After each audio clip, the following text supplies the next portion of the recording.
And welcome in, everybody. Happy Saturday. We are back here for Flurry Sports. I am Jake Senholz. With me, as always, is Henry at Hank Time Sports. Man, week 10 already. We're back in the saddle here, prepping to win some money and hopefully win some money for you as well. Came into a little Teddy Geiger there from the movie The Rocker. Henry, have you ever seen The Rocker with Rainn Wilson? It's a good-ass movie. I have not. No, I am so bad at movies. Like growing up as a kid, it was either I could watch a football game on a Saturday night or a movie. And even at 7 years old, I wanted the football game. So there are so many classics that I haven't seen, but I'm catching up a little bit here in recent years, but I got a ways to go. I'll I admit it. can't blame you there. I mean, sports over movies, that's usually how I go most of the time too. But The Rocker for me is such a classic. I watched that movie back before I actually watched The Office, and like I thought for the longest time that it was Jack Black in the movie, but I was like, that doesn't actually look like Jack Black, but I thought it was. And then I watched The Office, and I was like, that's the dude from The Rocker, who is Rainn Wilson, who of course plays Dwight. But it's a hilarious movie. It's about the premise is an old '80s rocker who started a band, and they were like up and coming, and they were about to sign a big record deal, but the record label wanted them to kick him out of the band because he's like kind of this kooky guy, and he was the drummer. So then, of course, they kick him out of the band, and they go on to be just extremely famous, going to be inducted in the Rock and Roll Hall of Fame and stuff. And he ends up as like a 40-something-year-old working at Home Depot, and it's about his life and about from like 40 and on, and he ends up joining a band with his nephew, and it's a great movie. But Teddy Geiger is one of the stars in there too, and he's actually a very, very talented musician. Wrote all the lyrics and the music to all the songs in the movie, and there's a ton of good ones. But anyway, that's one of the more popular ones, called Tomorrow Never Comes. So yeah, there you go, little Teddy Geiger, little movie knowledge to I start mean, off our betting stream here. What's so that? I said if we came into the show with it, it's got to be good. Oh, So exactly. Very privileged few songs get to be the intro outro music to our streams here. I got a good one cooked up for the outro stream as well, so stick around for that. But of course, we are talking betting here. We're talking NFL. My college bets the last 2 weeks just through the roof with success, 16-3 so far early on today.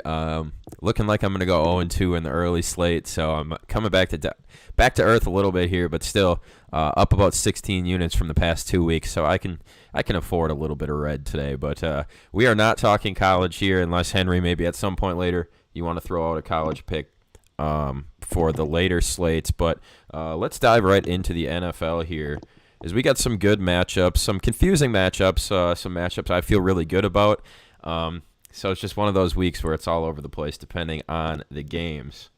Of course, a few COVID considerations to keep in mind too. Ben Roethlisberger officially cleared to play, I believe, but he has not practiced with his team all week. So we'll talk about that when we get there. But let's start right away with the Packers. It's a 12 o'clock game. They are playing the Jaguars in Lambeau Field. I wish the number wasn't quite as big, but I mean at this point it's gotta be. I mean it's gotta be at least close to 2 touchdowns, just given where both of these teams are. Packers currently 13.5. I think I saw them at 14 or above at some point earlier this week. Honestly, this one's just pretty simple for me. I think the Jags going to be a second game behind a rookie QB who obviously looked good last week against the Texans. But I always say whenever a rookie QB or first-time starter comes out and lights it up in their first start, you might want to fade them in their second start because they'll probably come back down to earth a little bit, probably maybe have a bit too much confidence and end up throwing a dumb interception, something along those lines. So I'm taking the Packers minus 13.5 at home. Again, it's a lot of points. It's a big line, but I think obviously the Packers take this game by a touchdown easily, and I think that they can tack on an extra one and manage to keep the Jaguars out of the end zone as long as they can create a few turnovers. Packers should have a full squad back and healthy, excluding Allen Lazard, of course. Plus, I'm a Packers fan, so it's not like I'm going to sit here and take the Jags against the Packers at home. Henry, maybe you see this game a little bit more clearly without the bias eye. But I like the 13.5 for the home Packers. What do you think about this game? I mean, it should be a foregone conclusion, I think, here that Green Bay is going to walk out a winner. How much they win by, that remains to be seen. It's difficult, I think, to lay so many points with any game in the NFL. As bad as the Jaguars are defensively, and we would like to think Green Bay will be able to expose them with their weapons offensively. Uh, Jacksonville played a little bit better in the defensive front last week against Houston. I know it's the Texans, but the defensive front was getting after it a little bit. Um, Offensively, it's a crapshoot. Of course, no Gardner Minshew. Jake Luton, not terrible last week. Had a couple of nice passes to DJ Chark.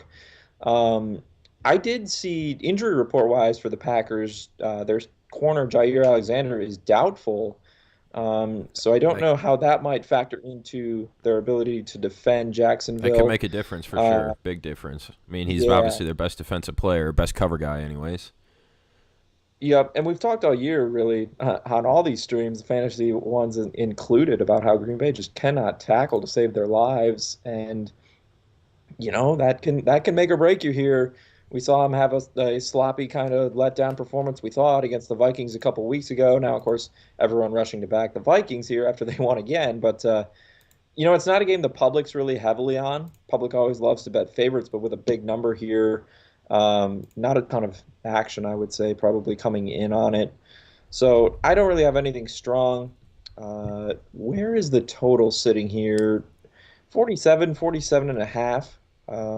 I don't know if there's a wind or any weather in the forecast there in Green Bay, but I could see this game having some points. Yeah. If both teams are able to move up and down the field, I might look for an overplay there, which the total has come down, and that makes me a little weary of what's going on there. Let me pull up the weather report here if you have any other That's thoughts. what I was going to pull up the weather as well. I think it's supposed to be pretty decent in Green Bay this weekend. We've had very crappy weather. Let's see. Sunday, it's supposed to be snowing, but 42. And the Packers, they're no strangers to snow. It's been a pretty crappy week overall here in Wisconsin, especially in central Wisconsin. So it should be a decent day. I don't think it's going to be too sloppy, but I guess when it's snowing and warm, you never really know. It might end up kind of slushy. It might end up just nasty out there.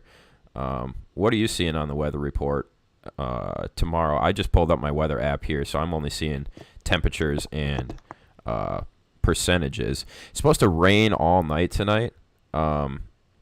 Really warm here today. It's almost 50 degrees, but it's rain all day. It's supposed to be raining up through 10 a.m. tomorrow and then turns to snow. So it actually might be pretty nasty out there. Yeah, the big thing I'm seeing too, 24 mile an hour winds are expected. And when it comes to handicapping, you have a wind blow a kick left or right. That can take away points if you have an overplay in this instance. And I know a lot of bettors weigh uh, high wind speeds even more so than they do rain or snow.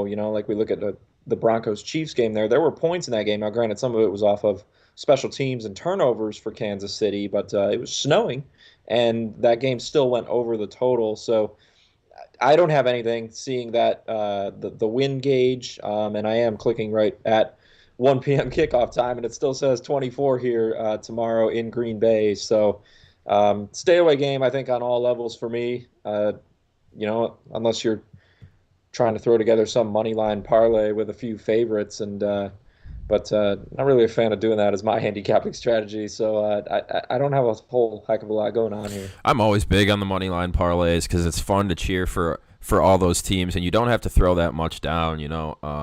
If you make like a 4 to 6 team parlay and you're getting plus 200 to 300 odds somewhere in there, I always just throw $5-10 at it, and then it gives you something to cheer about, and you might end up walking away with $45 in your pocket or something. If you are doing a money line parlay, you got to include the Packers here. I mean, you just have to, especially with that weather report. Jacksonville, obviously a very warm weather team. You got a young quarterback in there, probably be playing in the snow and the nastiness for the first time ever. I don't really know his college experience, obviously, but probably hasn't played in Green Bay weather too many times before. So I definitely favor the Packers here. I think they're going to be able to create some turnovers and capitalize on their possessions in a way that Jacksonville is not going to be able to. And with that thought in mind, if you don't like the 13.5 spread, a couple other things that I kind of like. Packers' current team total is 30.5. That might seem like a lot of points in a crappy weather game, but again, the Packers are built for crappy weather, and I think they're going to get some extra possessions here that the Jacksonville Jaguars just won't. I could see them scoring somewhere in the neighborhood of 33 points or so. It'll be a close one. It's not like they're going to blow over that total. But something to consider there at 30.5 for the Packers. Another thing that I noticed is there's just absolutely no value in anytime touchdown scores for the guys at the top end of the Packers roster anymore. Aaron Jones minus 335 for it to be an anytime score. Devonta Adams minus 200.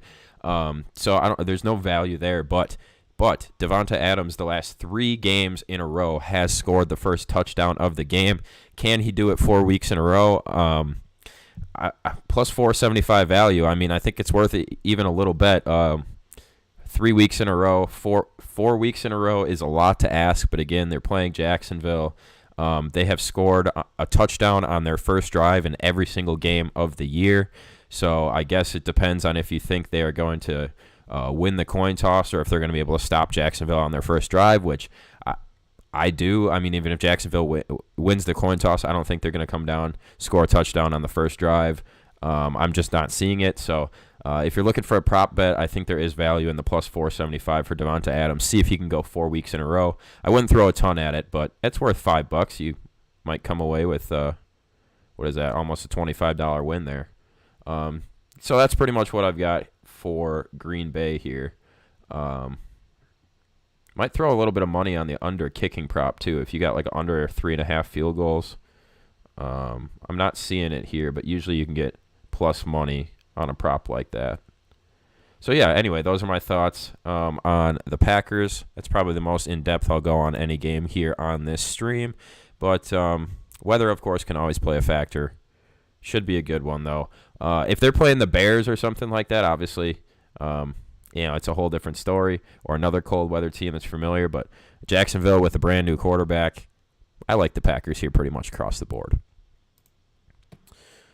Yeah, no arguments whatsoever. I think they should win this game for sure. I just don't have a strong, I guess, play on any of the total or the spread here in this instance. But I also have the Packers as 1/3 of my first Bet the House teaser of the year. I've been doing a lot of teasers. Very, very confident in this one. I love this one. It's got a decent payout. So I've got a Bet the House teaser for you, and I will tell you that the Packers are part of that teaser. I'll tell you the rest of it eventually when we get there. Oh, and actually, look at that. The next game on the slate, also part of my Bet the House teaser. So stick around for the next 2 minutes. You're going to have about 2/3 of my teaser here, and then you're going to have to stick around till the end of the stream if you want the third team. I'm gonna draw it out here as long as I can. So anyways, moving on. Next game in the 12 o'clock slate is the Tampa Bay Buccaneers versus the Carolina Panthers. It's in Carolina. Panthers are getting 6 here, making the Buccaneers a 6-point favorite.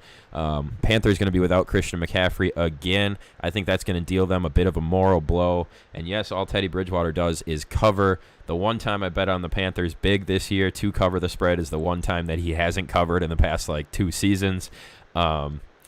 But the Buccaneers got embarrassed against the Saints. Like I said, I think the Panthers take a bit of a blow morally and obviously talent-wise without Christian McCaffrey as well. I think the Buccaneers come back, find a way to dominate this one, get Antonio Brown more involved. I'm loving the 6 points here from Tampa Bay. I have a feeling that you might be on the opposite side of this one, so I'm eager to hear your thoughts. But I really like the 6 points. What do you think? I am not on the opposite side. Look at this Carolina injury report. McCaffrey, obviously the big name who's out, but Russell Okung, the tackle, is ruled out. A couple guys defensively, and Stephen Weatherly, the rookie, Gross Matos. Marquise Haynes, cornerback Dante Jackson, defensive end Austin Larkin, safety Jeremy Chin. They are all questionable. If these guys aren't able to go or are limited in any capacity, we just saw Tom Brady and the Tampa Bay Buccaneers get embarrassed last week. Like Tom Brady does not know embarrassment. So I am fully expecting a bounce back performance here this week. This line actually dipped to 5.5 and got as low as 4.5 between Tuesday and Wednesday at one point. That would have been an excellent buy low spot, I think, on the Bucks. Back up to 6 now. I'm seeing pretty much across the board. No real injuries, I believe, to note for the Buccaneers. Carlton Davis is questionable, but I would expect that he's able to go. Fantasy wise, kind of tying in that aspect a little bit, Leonard Fournette could be in line for a huge day here. The Panthers are terrible at stopping the run. And I think Brady will want to bounce back in the pass game as well. Positive signs from Antonio Brown last week. Um, Carolina plays tough. Teddy Bridgewater, Teddy covers. He does it all the time as an underdog. We got to admit that. That scares me a little bit with this one, but if I had to play it, I would rather lay points with Tampa Bay than try and catch them here. With Carolina getting less than a touchdown, my buy point here, I think on the Panthers, it would have to be. I might consider an even 7, but if it got over 7.5, I might look Carolina there. I don't think it's going to. Of course, the public. Well, it's not as crazy as I had thought. A lot of people believing in the 58% of Panthers. tickets. Yeah, only 58% of tickets on Tampa Bay. That's interesting to me. So, I think it's a mix of. I I think guess it's we'll a mix see. of what But we've seen from the Panthers throughout the season, mixed with what we just saw out of Tom Brady and the Buccaneers on Monday Night Football. sure. People love to hate Tom Brady. They love to fade Tom Brady, even though it's usually not the smart play. So I totally understand that here. I just think, man, especially at 6, I think this is Tampa Bay all day. I locked it in at 6 already, in both my ATS pools and live bullets. So Yeah, another thing too for Carolina is they've been really good at forcing turnovers. A pretty solid turnover margin. And I think I would like to think the Buccaneers are probably one of the better teams at taking care of the football. Especially Brady's not going to come out and throw 3 picks again. It's just not going to happen. If it does, I'll eat those words. I'll happily eat those words. The Jets fan in me still kind of likes seeing Brady go out and struggle every now and then. Got a little enjoyment out of last week, but I don't see it happening. I don't see Carolina's defense being good enough to make it happen. I think there is some regression to the mean there, perhaps this week, in turnover margin for the Panthers. Buccaneers defense, it's not quite what it's been. I think losing Vita Vea, the tackle to help plug the gaps against the run, just is an enormous loss that probably hasn't been emphasized enough by most. But they're definitely the superior unit in when it comes to this game this week. and I think those Carolina injuries are going to play a big factor in this, and it's why I'm not saying I absolutely love this pick, but man, I've been addicted to unders lately, and 50.5 just seems a bit high. Even though Tampa Bay, I think, is going to be able to score, I think Carolina might struggle a bit more in that department, especially if the Buccaneers come out to play as a whole and come out and play solidly as a defensive unit. I like the under 50.5 here. Don't love it, but I definitely like it. Another under that I like in this game is the under total points scored by Carolina. 22.5 is the line. I think that they score right around there, maybe even 22 points exactly. But 22.5 points, that's a lot of room to work with against a Buccaneers team that's going to come out looking for vengeance and needing a division win here. So I like the under 22.5 for Carolina team total as well. You have any thoughts on that? 22.5 for Carolina. I could see it. I think I would look at the overall total of 50.5 and just note that it steamed up early in the week. It actually opened 47 and really shot up to the current line of 50.5 in a 1 day's time frame, and it's been there ever since. So if you're gonna Um, play the under, I mean, yeah, you like it a lot I more would be now. interested in the buyback there, Yeah. and I think we could see a little bit of a buyback coming in terms of line movement before kickoff as well. Perhaps that's team setting up a little bit of sharp money coming in on the under before kickoff. Well, that makes me like the under a little bit more. The fact that it moved 3 whole points. Did Yeah, you three and a say? half. Yeah, three It and a opened half. 47. That's a big I wonder move. what it was. Um, Uh, my only play that I really love in this game is the Bucks -6, but I think there's a couple unders there that you should maybe consider as well. Um, Bucks also part of my bet the house teaser. Again, I'm not going to give you the exact teaser, until the end when we cover the third team. But Bucks also are part of the bet the house teaser. Moving on, so for those like keeping score at home, we've got Packers 7.5 and Bucks as a pick now, right? well, that's what I'm saying. You don't know if it's a 6, a 6.5, or a 7. And actually, What is the third leg gonna be? here's a hint. So I made it on DraftKings, and I didn't like just the straight up 6 or 7 point teaser. There was a couple totals that I just didn't really like. So on DraftKings, you can obviously customize your teasers because you can pick any spread that you want.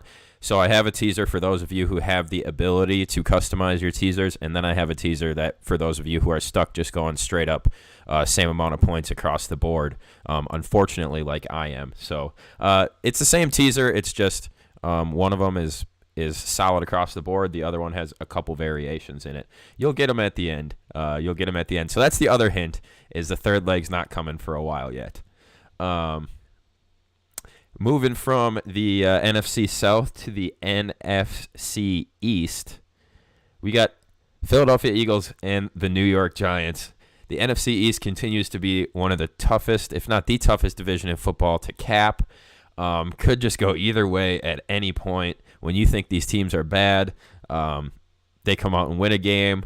When you think that they're getting a little bit better, they come out and just look like junk, all the way across the NFC East. The Giants coming off a big win over the Washington football team. They now face the Eagles. And the Eagles, on paper, should be the best team in this division, but they just keep getting in their own way. They just refuse to take over the division. Could be headed that way with a win over the Giants here, but the Giants getting 3.5 points, and they've been in almost every game that they've played lately. I don't really know what to do here. I'm going to be cheering for the Giants because I have Daniel Jones as my only option in our 16-man fantasy league. Literally the only option. And I'm not going to make another trade because I already traded you for Matt Ryan earlier in the season. And my roster is wearing thin. So I'm going to be cheering for the Giants here, but I don't know if I'm going to be putting any money on the game. You have a strong lean one way or the other between the Eagles and the Giants here? Yeah, so this line opened 3.5, was down at 3 throughout the week. I was even seeing a couple 2.5s, if I'm not mistaken, in the market, and it's risen up to 4 here yesterday into today. I like the Giants a lot here. I really do. I've been saying all year the defensive front is underrated, and that is proving to be, I think, true with each passing week. They were able to get after, of course, Washington doesn't have a great offensive line, but they were able to get after their quarterbacks last week. They were able to get after Tom Brady a lot in that Monday night game, a game that they really should have won. Uh, some terrible calls down the stretch in that one. So uh, Joe Judge has this team up and ready to play every single week. We could argue they should have won against the Eagles in Philadelphia a couple weeks ago on that Thursday night. Um, a revenge spot here. No real injuries, particularly I think to note of significance. Devontae Freeman is out, but Wayne Gallman has come in and he's done a nice job in his absence here the past few weeks. Of course, the Giants, they might be tough sledding running the ball in this matchup anyway, one would think. And there's going to be a lot riding on Daniel Jones here, so he does have potential to have a big day fantasy-wise.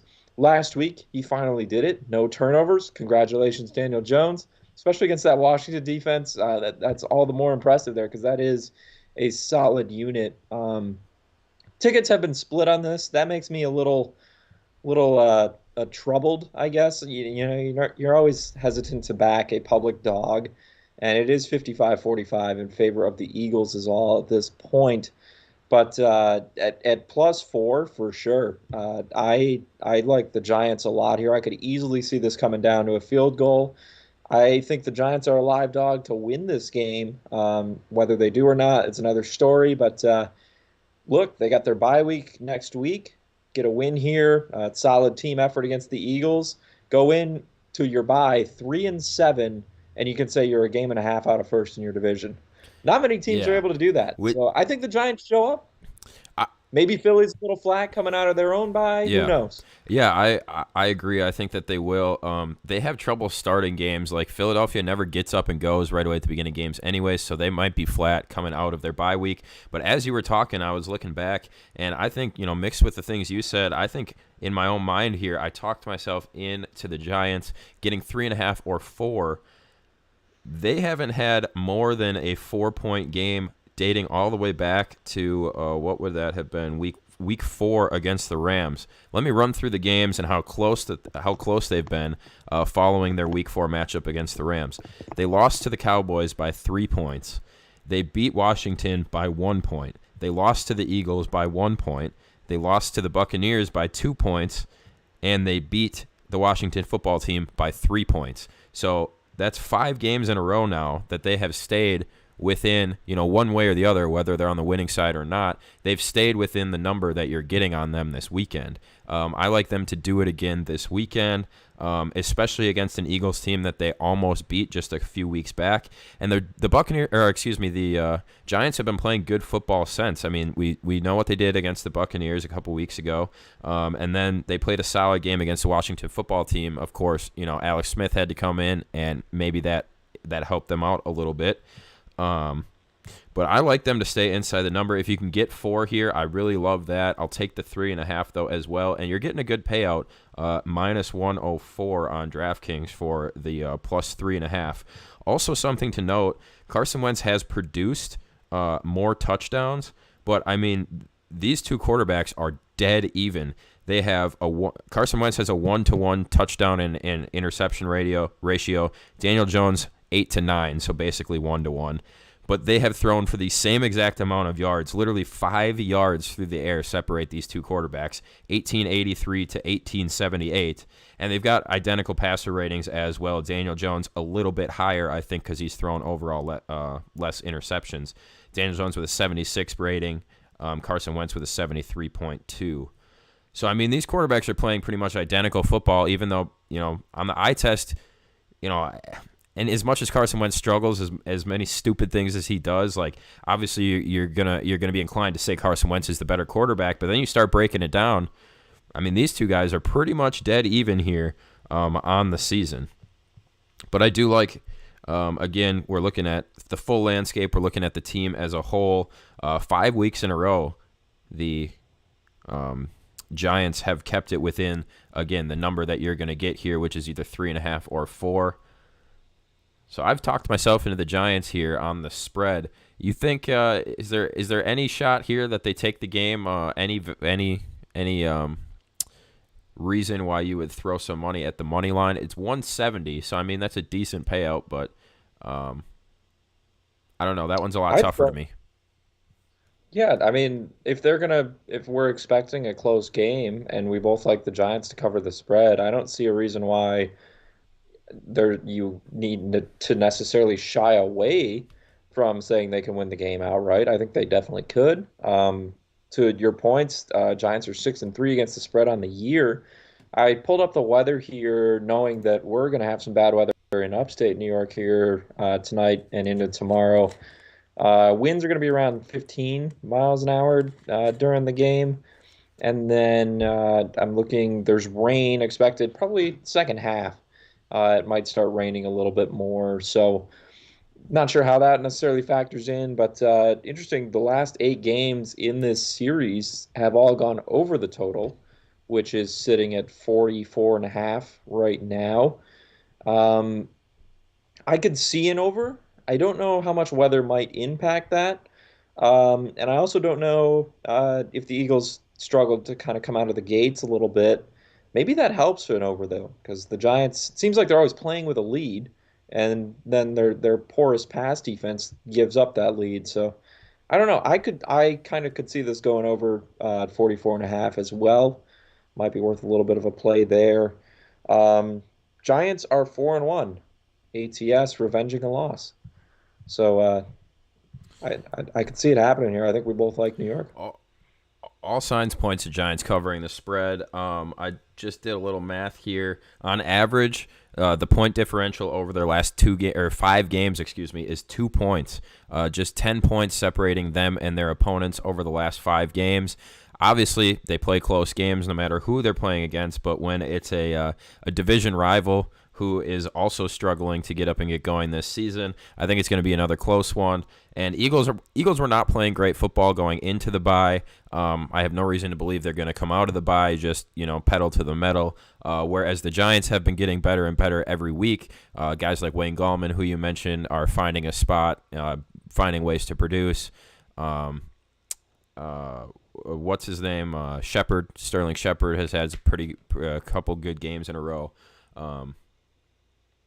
But the Eagles are getting a pass catcher back in Jalen Reagor this weekend as well, I believe. So, Alshon Jeffrey and too. Jeffrey is It's tough. all right. So they're both going to be back. But Games and then I'll be back on the show. yeah. For how many games? Yeah, we don't. We will see. But I don't know. Honestly, that might obviously getting those guys back. That might slow down offensive production to a certain degree because a guy like Travis Fulgham, who's been going out there just completely balling out and been so good, maybe he gets less looks, maybe he gets less opportunities. Maybe it actually backfires the fact that some new guys are coming back off the bye. I don't know. Just throwing some things out there. It's NFC football, so NFC East football, so anything is believable, to be totally honest. But 3.5 points, and if you can find it at 4, or if your book has 3.5, why not tease it up to 4? It probably won't cost you that much. Just gives you a little bit more leeway, and you won't get beat by a field goal either. So there you go. Giants over the Eagles. Browns and Texans. This is another one that's kind of confusing me. Browns coming off did they have a bye last week? I believe that they did. Browns coming off a bye. The week before that, they had a stinker against the Raiders. Washington football team coming off a disappointing loss. Going to see Alex Smith under center here this week. I'm inclined. Or excuse me, I was looking at two different games: the Houston Texans and the Cleveland Browns. I was looking at the game below it. My bad. Texans coming off a stinker against the Jaguars last week, where they barely pulled it out, but they should have handled that game, should have taken care of business, should have covered the spread. Cleveland 4-point favorites here. I don't know. I guess I'm inclined to bet Cleveland here because I think they're going to have a better performance than they did against Las Vegas a couple weeks ago. They're rested. I think they're healthier than the Texans. Texans are going to be without David Johnson, although Duke Johnson looked pretty good in replacement last week. I don't know. Maybe I'll have better thoughts after I hear your thoughts on this game. But just at first look, I like Cleveland here, but I probably won't be playing this game live bullets. Yeah, so Nick Chubb officially activated off IR this morning, actually. He's expected to make his first return here for Cleveland in 6 weeks since injuring his knee. A welcome sight for the Browns for sure to pair with Kareem Hunt there in that backfield. This game opened 2.5, and it's up to 4 here, as Jake mentioned. The real move has been on the total. Opened 55. What? It's down to 45.5. What? And almost a 10-point move. What? It's because the weather tomorrow in Cleveland is expected to be nasty. Cleveland's actually closer to me than East Rutherford, New York City area where the Giants play. And we're going to have some crazy winds. We're going to have some rain. Winds expected to be north of 20, might even be around 25 miles an hour, I believe, in this game is what I saw earlier in the week. That's the reason for this massive run of under money. Now, I'm going to address the total and then I'll kind of get into the side a little bit. At what point would you look to buy back on the over? I think if this comes down another half point, full point, 45, 44 and a half, that might be a spot where I'm looking to peg the over, um, just because it's so far off from opening at that point. A full 10 points, it would be at 45. There could be some value there, even with bad weather, and especially with the Browns getting Chubb back. Houston can't stop the run. They're worst team defensively. It's stopping the run. Cleveland should be able to move the ball in this game. Houston might be able to move the ball as well, though. Deshaun Watson's able to make plays with his legs. This is a Duke Johnson revenge game, so I'm a bit excited for that here to kind of see what happens as he returns to Cleveland as the lead back, and who would have thought he gets to carry the load against his former team here. Ticket counts are split pretty widely here. 61% of tickets are on the Browns for this game. Uh, I've kind of felt like Houston's the right side to take all week, but the Texans have just been so highly power rated and they've been so bad ATS all year. I'm hesitant, and the weather makes me all the more hesitant because when I look at the two teams offensively, the Texans definitely rely on the pass game a bit more than Cleveland. I think the Browns' run defense, we've seen it all year, they're much better than their secondary, which has just been riddled with injuries. I want to play Houston here, and I don't have anything. To be quite frank, I'm hesitant to lay four with the Browns as well.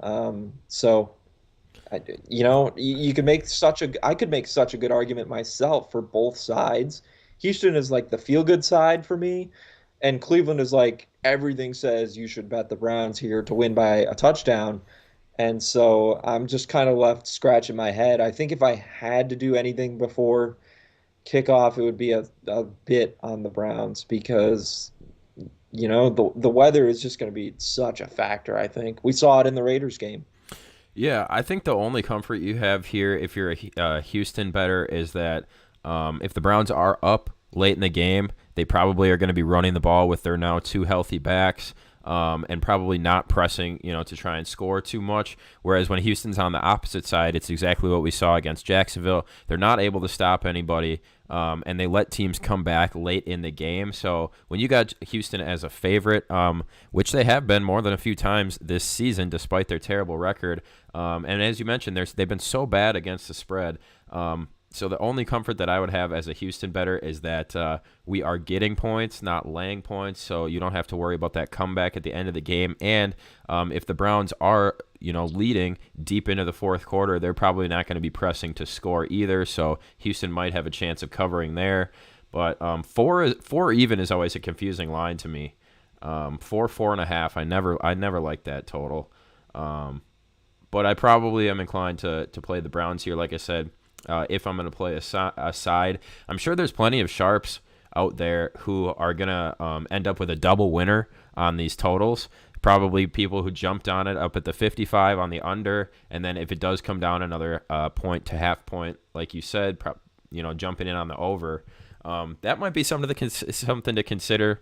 I guess it's way too late, but if you did get in, I'm saying on the 55 early on in this week, maybe you try and double dip there, and hopefully worst you do is go 1-1, and then it's just a wash. But with a nearly 10-point movement, that's as much space as you're going to get to try and double dip for the win on the total there. So good luck to you if you are going to try and do that. And if there's somebody out there listening that does that successfully, please take a picture of your tickets and send them in. I'll definitely throw you a retweet because you don't often see a 10-point line movement. So yeah, that should be an interesting game to watch. I don't think really either of us are running out to bet this game in any type of way, but I do kind of like Cleveland here to get back on track after a stinker and a division loss, or not a division loss, excuse me, a stinker and a loss against the Raiders. I keep wanting to say Oakland, and then I catch myself where I'm like, well, they're not Oakland, so that I'm just calling them the Raiders. Anyway, after that loss against the Raiders, I think they come back Nick Chubb goes to work, and they take care of business against the Texans. 30-mile-an-hour winds. Which, again, That's what we're looking at 2 p.m. in Cleveland tomorrow. It's more than I had remembered. and So Baker probably there's that. probably not going to be slinging the ball around a ton, like he hasn't been all season. They're probably going to rely a lot more on their running game. So again, then it comes down to Duke Johnson versus the tandem of Kareem Hunt and Nick Chubb. I'm going to take Nick Chubb and Kareem Hunt every time there. I'll take the Cleveland offensive line. Even though it's not spectacular, I'll take that offensive line over the Texans' offensive line anytime. So if you're telling me it's going to be a ground game, then I like the Browns even more so in that spot. I'm watching all kinds of line movement here between the Bills and the Cardinals, which we will get to in just a moment. Got to wrap up the noon slate, though, with the Washington football team against the Detroit Lions. This is a game the Lions have to win, or otherwise they're going to be, they're just a total joke. Not that they aren't already. They're going to be at the bottom of the league. They're going to get a high draft pick.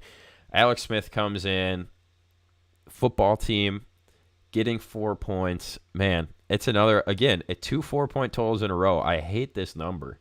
Kenny Golladay most likely going to be out, I believe.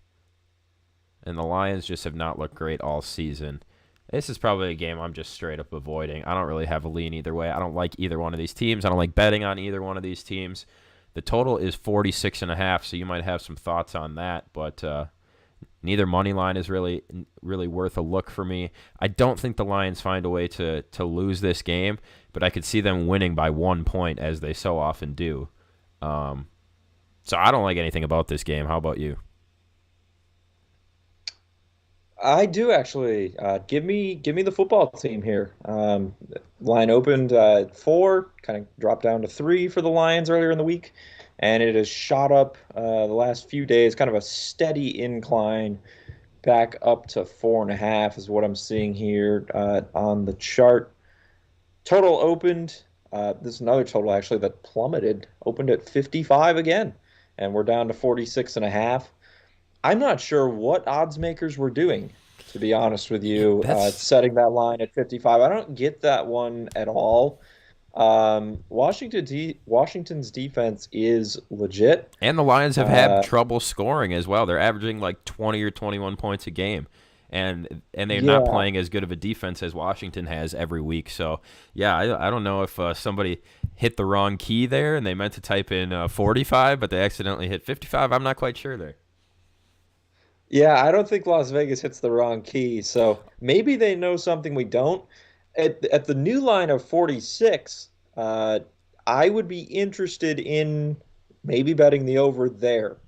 And there's a couple reasons why. The Lions can't defend running backs.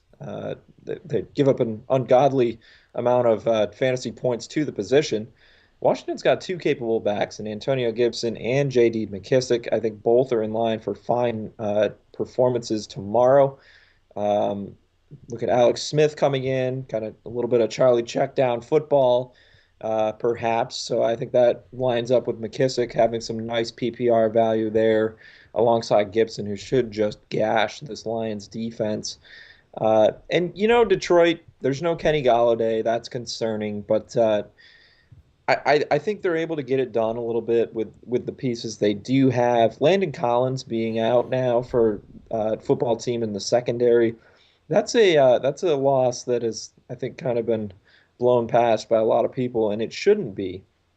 The secondary didn't look great against Daniel Jones last week. I'll say that. Now, you can look at the box score and say that, yeah, Washington, again, outplayed the Giants and should have won again against the Giants last week, but they didn't. And also not a whole heck of a lot of pass rush coming in against Jones as well. We already touched on how he didn't have a turnover, so that's concerning here when you have this defense that is supposed to be just chock full of pass rushers. So could be something to keep an eye on. I'm not sure how effective they'll be in getting after Matthew Stafford. Lions are the public side here in this game. 66% of the tickets on Detroit. Only 57% of the money is on the Lions. That makes me like football team even more here. And given the given the movement of the line, we already talked about the over/under. I would be looking at a buyback on the over of 46. There's got to be a reason it opened at 55. Whether that's an overreaction or not to Alex Smith being in there at quarterback, I don't know. But it's an indoor game, so we don't have to talk weather with this one. So I'd be looking at a buyback on the over here in this game. And I also like football team catching points. If they're going to make a run at this NFC East division, it's still very much up for grabs. We both said we like the Giants. Maybe it gets even closer after this week if New York's able to pull that upset off. So Washington's not out of this yet, and Lions are just trending in the wrong direction. I think you're getting blown out by Minnesota, and yeah, the Vikings have been playing better, but are they really that good? I don't know. No, it's if they lose this game, and if they lose this game in convincing fashion, I mean, you have to start looking at Matt Patricia. You have to. Like, Washington is getting better, and they've got a good defense, but you have to win this game, especially when you have a record of what are they 3 and something this year? Detroit is 3-5. Yeah, at Washington's 2-6. You have to win this game. If you win this game, you're one game off of 500. You might have some life, but you lose this game, you go to 3-6, and you've lost to some bad teams, and you've played poorly against some bad teams this year. You have to start looking at Matt Patricia seriously. But 2 games in a row with a 4 or a 4.5 point total. Also 2 games in a row that the game total, or 4.5 point spread. Also 2 games in a row that the game total has moved almost double digits. So a couple interesting matchups there in a row. And just want to throw out there, I know obviously MyBookie isn't MyBookie.com isn't Vegas truly, but when you said Vegas doesn't hit the wrong number, it made me think of back when the 49ers were playing the Dolphins. It must have been week 3 or week 4, and MyBookie had the Niners as +4 at +495.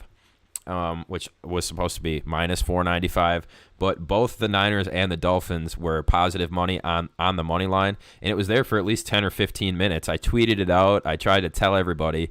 I ended up throwing just randomly because I was like, this line's gonna go away, so I just threw $50 at it, just this big bet, because I was like, man, that's gonna be a nice return, and 49ers should take care of business.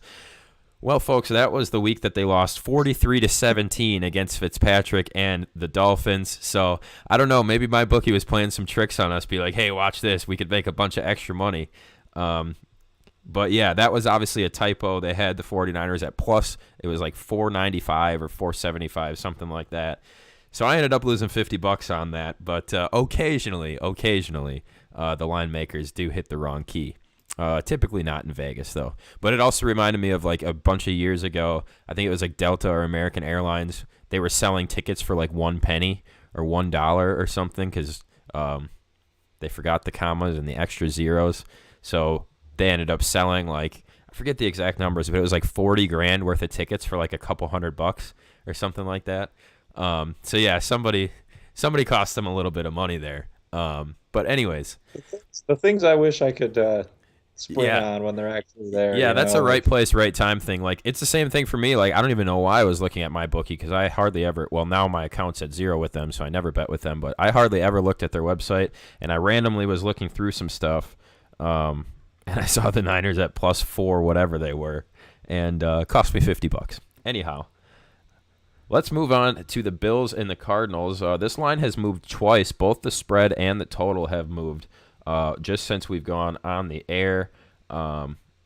You probably have the info where they moved from, but they currently are sitting at a 2.5 point spread in favor of the Cardinals.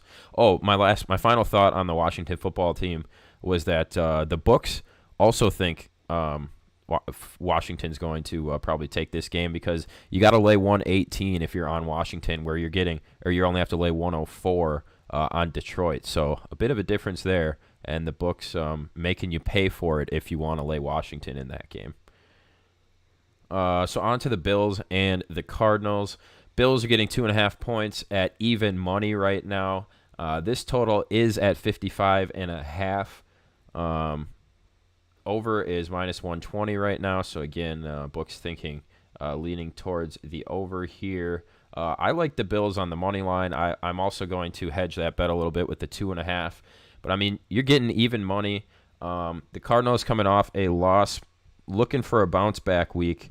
But I think I think the Cardinals are good. I've been saying since early on in the season, I think that the Cardinals are good. However, I think that they could be in trouble in a couple weeks because I think they lose to the Bills this week, and then they've got the Seahawks, and the Seahawks not going to allow the Cardinals to get by them twice in the same season. So if they lose the next 2 weeks in a row, all of a sudden you're looking at a 500 record with just 6 games left to go in the season. So I do like the Cardinals. I think they have a promising future. I think they might squeeze into the playoffs here, but there's no way they beat the Seahawks in my mind 2 weeks from now. And I think the Bills are going to come out of this game on top as well. So Cardinals could be in a bit of trouble. I'm locking in these bets right now. Get 2.5 even money. Tease that to 3 if it makes you more comfortable for the Bills. But I like the 2.5 and the money line here at plus 148. Yeah, I'm inclined to kind of think with you, actually. This just feels like a game the Bills are going to pull out somehow yet again here. The lines are moving, Jake said, as we speak, and they are. The Cardinals have been bumped up to 3 at almost every Las Vegas shop, according to my board that I have here. So an even field goal favorite now in Arizona. There's been money coming in on both sides of the equation. The Bills were as low as I believe maybe 1.5. I'm not sure if it ever got that low this week, but it's 50-50 ticket count split as far as public wagers.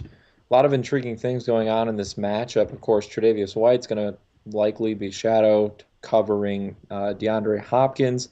It's been a down year for White, but that's a matchup to watch. Makes me really like Christian Kirk for fantasy football this week.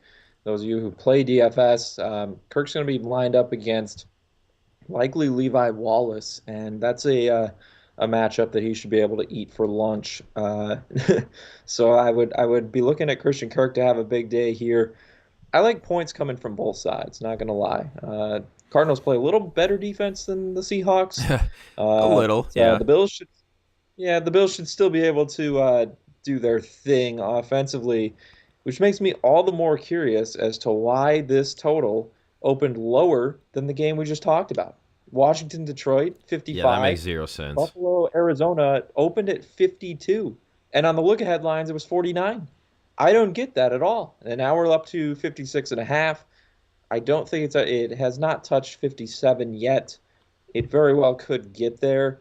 Maybe a case for a buyback on the under here as well, but I would much rather buy back the over, I think, on the previous game, football team and the Lions, than I would the under here, because I do see a lot of points coming in Phoenix on Sunday. Yeah, 55 points, I mean, that's a lot of points, no matter who the teams are, no matter what the game. I mean, that's a lot of points. You could easily have like a 26 to 21 or 22 type game, and you still need another field goal plus at that kind of score. Or I could also see like a 28-17 type game, which would put you way off the total. 55.5 is just, that's a lot of points. But I guess the Cardinals, if you want me to try and talk you into liking the Cardinals more, for those of you out there who were hoping that we said Cardinals, both these teams have won 3 out of their last 4 games, and the Cardinals have done it in much more convincing fashion. Bills only put up 18 points, all field goals, against the Jets, and they beat the Patriots by 3, who have been playing poorly, and then they took it to the Seahawks, but allowed the Seahawks to climb back into it, whereas the Cardinals, in their last 3 wins, they won by 20 points, they won by 28 points, and then they beat the Seahawks while being down big in that game and making an impressive comeback. And then they only lost to the Dolphins by 3 points. So, I mean, the Cardinals have been beating their opponents more convincingly here, but, I mean, the Bills are 7-2. They're finding ways to get it done.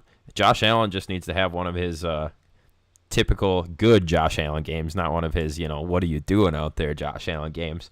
And And I think the Bills are going to take care of business. Again, you're getting points here. If you're getting a full field goal, I definitely like that. I'm taking the money line, though, too. I think the Cardinals might lose the next 2 weeks in a row here. So I'm on the Bills in this game for sure. That total is that's too high for me, though. But I also don't like it. I don't think it's too high where I'm comfortable betting the under. Both of these teams obviously can explode in points. I'm afraid of late game points too. I think it might be pretty close at the half, and then both teams just go off in the second half. Or there's going to be some sort of comeback like we saw with the Cardinals and the Seahawks. I could see one team getting ahead and then letting the other team come back, which of course is always terrible for the under. And that's the way I've been losing in recent weeks, is just teams that have had no business coming back and scoring too many points. So I'm definitely not going to ride the under in that one, even though it is pretty high. At 55.5, I believe it is the highest game we're going to talk about on the slate here. And indeed it is. Yeah, 56.5 out here 56. in Vegas as well. I'm also seeing now a couple -3, -120s. There's a -115. Does this climb over the even number of 3? That might make the Bills even more appealing if you're already on them at 2.5, 3. I guess the big thing for me is there's just so many ratings, analytics, data that say Buffalo is not as good as their record. And just watching them play, I would make that argument, I think, still at this point as well. All credit to them. They find ways to get these, they pull these games out, but had no business beating the Rams there. Got helped by officiating. Really were about to lose to the Patriots. And Cam Newton, of course, with that fumble when they were 10 yards away from scoring the winning touchdown. So a couple of games there that could easily have gone either way. And if the Jets could do anything in the second half offensively, they had an issue in that game as well. So I think a lot of people aren't convinced the Bills are quite as good as their record. I kind of have them on a tier, I think, in the AFC, kind of similar to Tennessee and Indianapolis at this point, where I think any given week, any of those three could go out and beat that upper echelon of teams, i.e. Kansas City, Pittsburgh, Baltimore. But I don't have them in a class with any of those three at this point, which Pittsburgh and Kansas City, I should add, I have them a step ahead of the Ravens as well. So you've got AFC packing order: Chiefs, Steelers, then you got the Ravens somewhere in between, and then it's like Colts, Titans, Bills. And Tennessee beat the Bills shorthanded at that because of COVID. So it's kind of how I see that playing out. But how good is the NFC West? I thought this division was easily the best in football. Maybe they've been getting a little fat against some NFC East teams. So time will tell. Yeah, definitely. I think the record's inflated by who their opponents are this season, and given the fact that the Niners now kind of stink, they might be just a bit overinflated. But I agree with the Bills. Like I said, the Cardinals have been winning. The Cardinals have been winning their games in a lot more convincing fashion than the Bills, and to steal from Pardon My Take, this is kind of a are they actually good game. For the Bills, prove that they're good, much like I said on the Thursday night stream about Indianapolis. Prove that you can put the full game together, go out there, beat a good team, prove that you are who your record is, or what your record says you are. And I think that's an opportunity for the Bills to do just that this weekend. And again, the Cardinals, though, they're going to be playing for a lot because I think they're looking forward to the Seahawks game. They probably know, too, it's going to be a lot tougher sledding this time around than it was the first time. So I'm chalking that up as a loss for them already next week. So the Cardinals need this game to avoid 500. So it should be a good one. I'm sure Cardinals going to come out and play some feisty football. But I don't know. My gut's just telling me I can't go against the Bills here in this spot. So I'm going to take the points. And hopefully that line keeps moving and I can get as many points as possible. And if the line keeps moving, the money line's going to go up. And I'm already on the money line at 148. So if I can get it up in like the 155, 160 range, even better. Another fun matchup. I'm actually putting this as like my sneaky good game of the week. Maybe one of the matchups of the week. And it was like that last week when the Dolphins took on the Cardinals as well. It is the Dolphins and the Chargers. I think this is going to be another game like we saw last week where it's going to be good on both sides. There's going to have to be some defensive plays made that make a big difference in the game. Rookie quarterback versus rookie quarterback. Can Tua do it 3 weeks in a row technically, but really that first week he didn't hardly do anything. Can he do it 2 weeks in a row? Can he make that kind of same magic that we saw last week against the Cardinals? Dolphins only a 1.5 point favorite, so I know that line has come down. I think that they were a greater favorite earlier in the week. Henry will provide us with that information. Chargers getting a 1.5, and they're only plus 106 on the money line. So if you're taking the Chargers this week, you may as well take the money line. Obviously, that extra 1.5 is nice, but you're getting a bit of a payout on the money line. And if you think they're going to keep it in a 1.5, why not just go all in for them to win the game? Then some of you might be like, well, it's the Chargers. They've lost 41 score games in the past 5 years. I understand that. So maybe take the 1.5. Now that I think about it, take the 1.5. I don't know. Do you think the Dolphins can keep it up? Do you think they can keep playing at the level that they have been? Is Tua going to look as good as he did last week? These are all the questions I have on the Dolphins. I know the Chargers can stay in this game. I know they're going to make it a game. But can they get over the hump? And will the Dolphins look as good as they have recently? Those are my big questions in this game. Sure. They're valid questions, I think, no doubt. And we look at the Chargers, a team who might not be what their record is. They should have a much better record than they are current 2-6. But these blown leads are just unbelievable, inexcusable. I think Anthony Lynn's time is short in Los Angeles, especially if they continue to look as they have. Miami was a 1 point favorite on the look-ahead line, and after Sunday's games, it was reopened at 2.5. Kind of sat there throughout the week and has since plummeted, with the Chargers taking a lot of money, a little buyback to 1.5 and back down to a single point. NFL games don't tend to land one a whole heck of a lot, but all week I wrote a betting preview for this game that should be up on flurrysports.org. If it's not already, it will be soon, no doubt. But I wanted to put the Chargers in there. And it's for me, it's just to hold your nose and pick the Chargers. It just feels like the right side here. I know they're traveling cross country. I know the defense is terrible. Do we know for sure what we have in Tua Tagovailoa just yet? This is another game where he can prove us wrong yet again for saying Flores was crazy for putting him in there. Brian Flores is easy coach of the year. If he doesn't win it, just crazy. But I actually have to run up to the DraftKings book here, the physical one in my hometown, and make a bet for Zach on Tagovailoa to win Offensive Rookie of the Year at 10-1 odds when we get off the air here. It's better odds How kind than of any you. of the. Yeah, it's better odds than any of the Vegas casinos, who have him at like 8-1. I think Circa had 9-1 or something like that. But the Dolphins have a favorable schedule, and if Tagovailoa continues to look like he does, then it's a fair argument. This could be a game that sets either him or Justin Herbert on a path to potentially win that award, with the winner obviously being in the driver's seat at that point. My pick in the article that I put out there, and you again, flurrysports.org if you want to read up more on this game, a bunch of trends and stats in there as well. I think this game goes over 48.5. I know the Dolphins defense is, a lot of people have been hopping on that bandwagon saying that they are disrespected here, and they probably were earlier in the year. But nothing makes me want to say the Chargers won't score. And the Chargers defense is definitely going to give up points.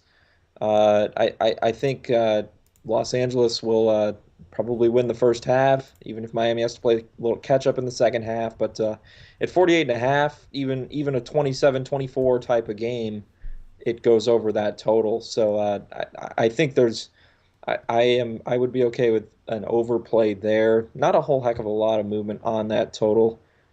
Just curious. So if okay, so 61% of tickets are on the Dolphins in this game, and yet the line has been moving the other way.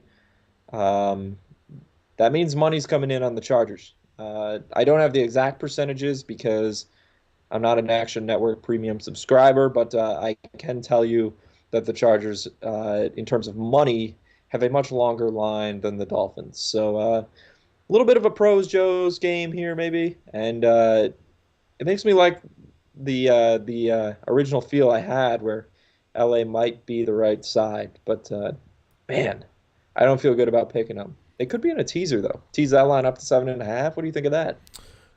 Tease the line up to 7.5 in favor of the The Chargers Chargers. is Yeah. oh, Yeah. I think they're in this game. I think they make this a game. I don't think Miami runs away with it by any means. I think it's going to come down to a one-score game, as it so often does. So, I mean, if you're getting 7.5, I like that a lot more than the 1.5. I'm just looking right now. I do like that tease. I'm just looking right now. I thought there might be some value in Justin Herbert touchdown passes because he's going against such a good defense and a defense that has been so solid lately, but there's not. You have to lay 177 for the over 1.5 touchdown passes, so I'm going to pass on that one. But, I mean, this is a massive opportunity for Justin Herbert to prove that he is indeed the Rookie of the Year, should not give up consideration to a guy that's only played 2 weeks now.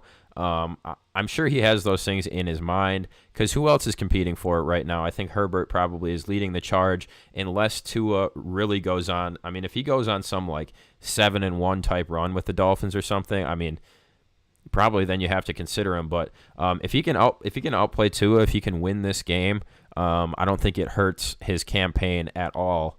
And he's just got to keep playing solid football like he has been. So I like Justin Herbert to go off in this game, and all eyes are going to be on Tua to see if he's going to be able to create that magic 2 weeks in a row. If he pulls out plays like he did last week, where he should have been sacked, and then he had that scramble, that spin play, ended up making the first down. He got away from a few would-be sackers and made some nice throws. Like if he can keep that up, I mean, Tua looks like the real deal, but can he do it back-to-back weeks? I don't know. It's yet to be seen. He's just such an unproven commodity. If anybody's out there sitting there being like, Tua's going to do this is for sure going to happen, you just don't know that. He hasn't played football in so long because of the hip injury. Now he's only had basically one legitimate game that they asked him to do quite a bit. We just don't know what Tua is yet, whereas we've seen Justin Herbert many weeks in a row perform at a high level. So I'm going to lean Justin Herbert and I'm going to lean Justin Herbert in the quarterback performance, but overall I think Miami might find a way to win this game. I think that's what you're looking at Yeah. here. One team finds a way, has a great coach. What a coaching mismatch for sure. Ryan Flores, Anthony Lynn. Yeah. Several injuries too going on with this one. Both backfields are just a mess in terms of trying to figure out who's going to have the fantasy value on a weekly basis. I really like Troymaine Pope for the Chargers. If he is able to go, he's questionable, but he did practice all week, missed last week with a concussion and neck injury, but I think he's going to get a little bit of run here for the Chargers. Could be a little sneaky play in some fantasy this week. Of course, Justin Jackson already out. And then on the Dolphins side, Matt Breida is questionable, missed last week as well. But with Myles Gaskin still sidelined, they're a mess in terms of who's picking up the workload behind Tagovailoa there. So, again, it kind of plays into big-time rookie QB duel here. Both QBs could have a lot on their plates. Interesting, too, Joey Bosa will be out for the Chargers. Of course, Miami's offensive line a little shaky, so that's a big pass rusher loss for LA. And not much of a difference between the money line and the spread here. You're talking minus 110 versus minus 121. So it's whichever you're more comfortable with. But honestly, I'll take the 1.5 because the Chargers, it's either going to come down to Miami kicks a field goal to win this game, the Chargers kick a field goal to lose the game, like, and miss a field goal to lose the game, or it's going to come down to the Chargers needing a touchdown and them, possibly not getting it done on the goal line once again.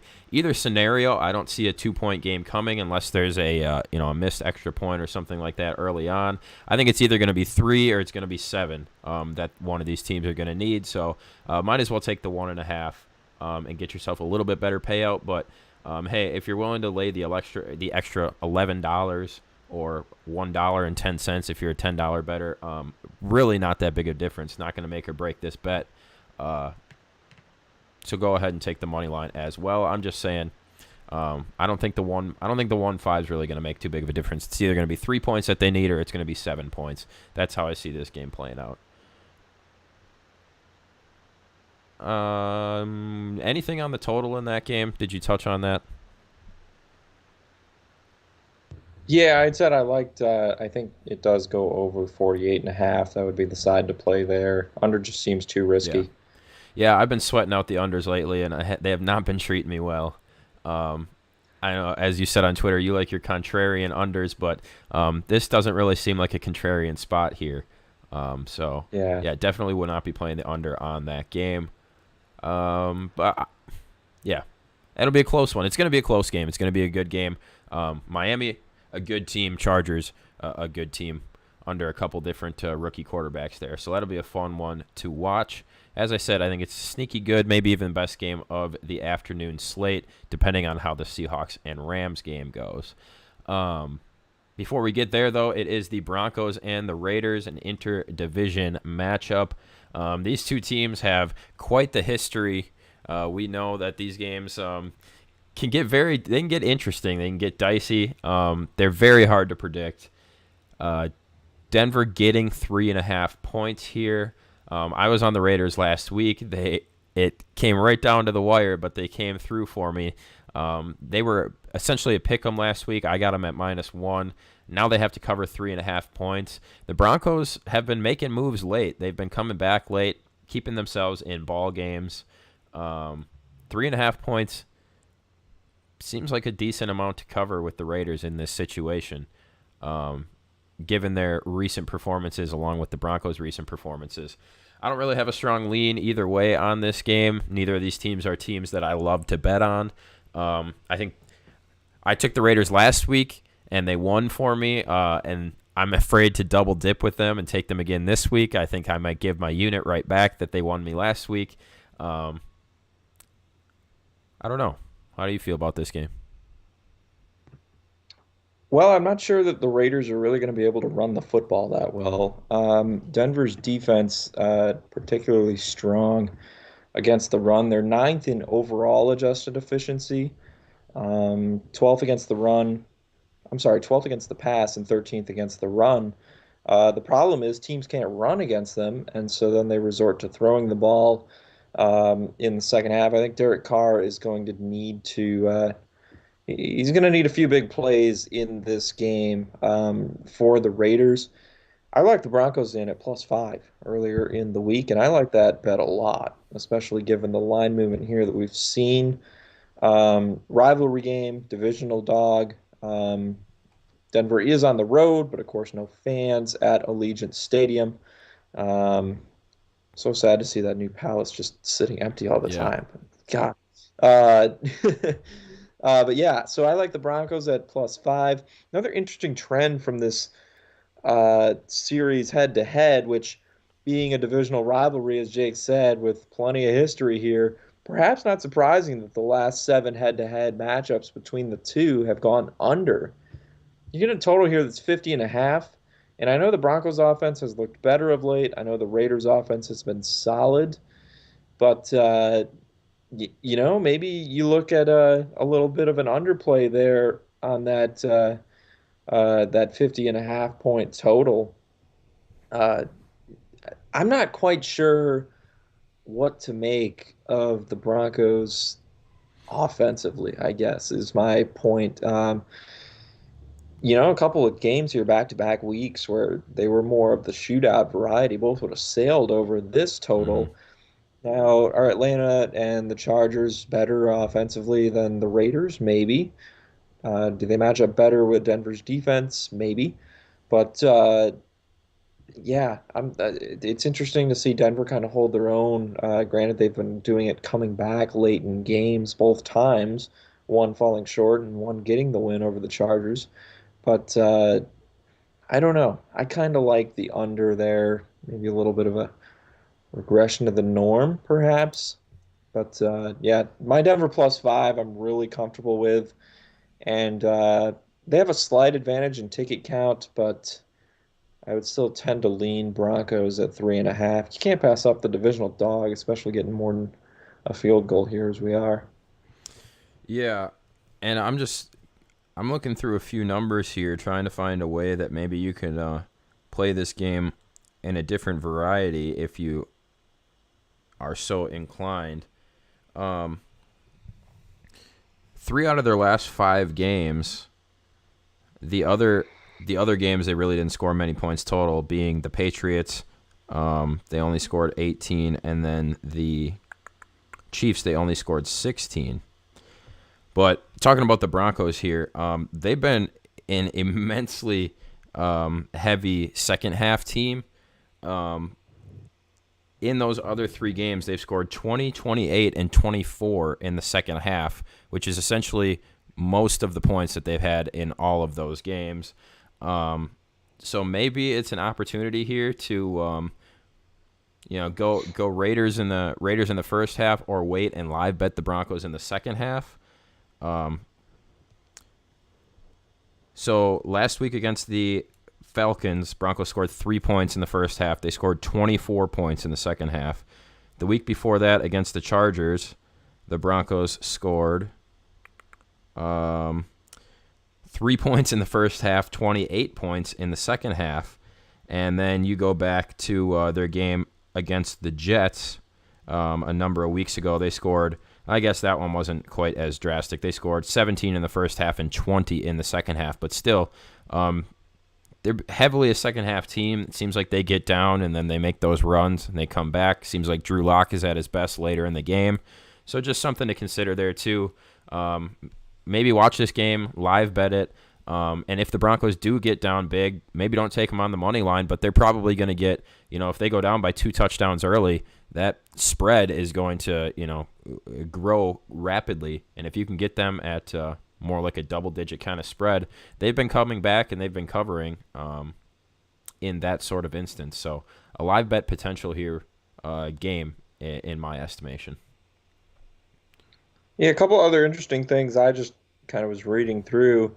So Road Dogs +6 or less on the season, 35-15 ATS. That's a 70% cover rate. Divisional dogs are 29-16, 64%. And also, I was talking about that total. So Sharp Money actually moved it up earlier in the week. It got as high as 52.5, and there obviously has been buyback if it's now down to 50.5.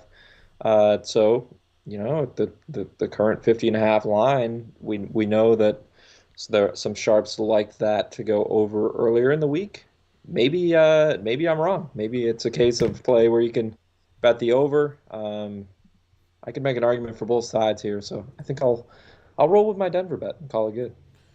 I'm confirming this right now, but I don't believe the Raiders have had a 3-game win streak in at least 2 seasons now, and they would be going for a 3-game win streak against the Broncos here this week. And I'm looking no, last season they did not have a 3-game win streak either. A couple of back-to-back wins, but could never string together 3 of them in a row. It'd be interesting to go back and look over Gruden's entire, if I had a little bit more time here, look over Gruden's entire coaching schedule this time around, because this is his 4th or 5th season. I'm wondering if they've ever had a 3-game win streak under him, because the first 2 seasons they were pretty bad. They obviously got better last year, and now this year they're probably looking at their best, but have yet, I'm just going to go out there and say it, they have yet to string together a 3-game win streak under Gruden. If I'm wrong on that, please, and you want to do the research, let me know on Twitter or something. But at least dating all the way back to last season, they have not won 3 games in a row. So maybe something to consider there. And and take the Broncos, or at least give the Broncos some heavy consideration in this game. Raiders are only 5-3. If they lose this game, they would be bumped down to 5-4. Broncos would be bumped up to 4-5. So Denver's still in the mix if they can come out of this game with a win.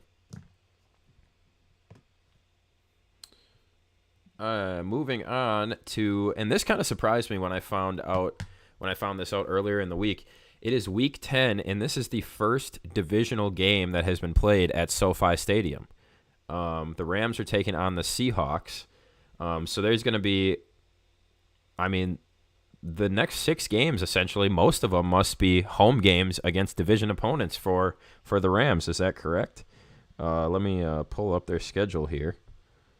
That would mean the Chargers too, because they both play there. So, and I don't. Well, no, the Chargers had the Chiefs in there. Well, yeah, I think it was just for the Rams. It was their first. Okay. Because, their first home they're playing the 49ers, the Cardinals, the Seahawks, the Cardinals.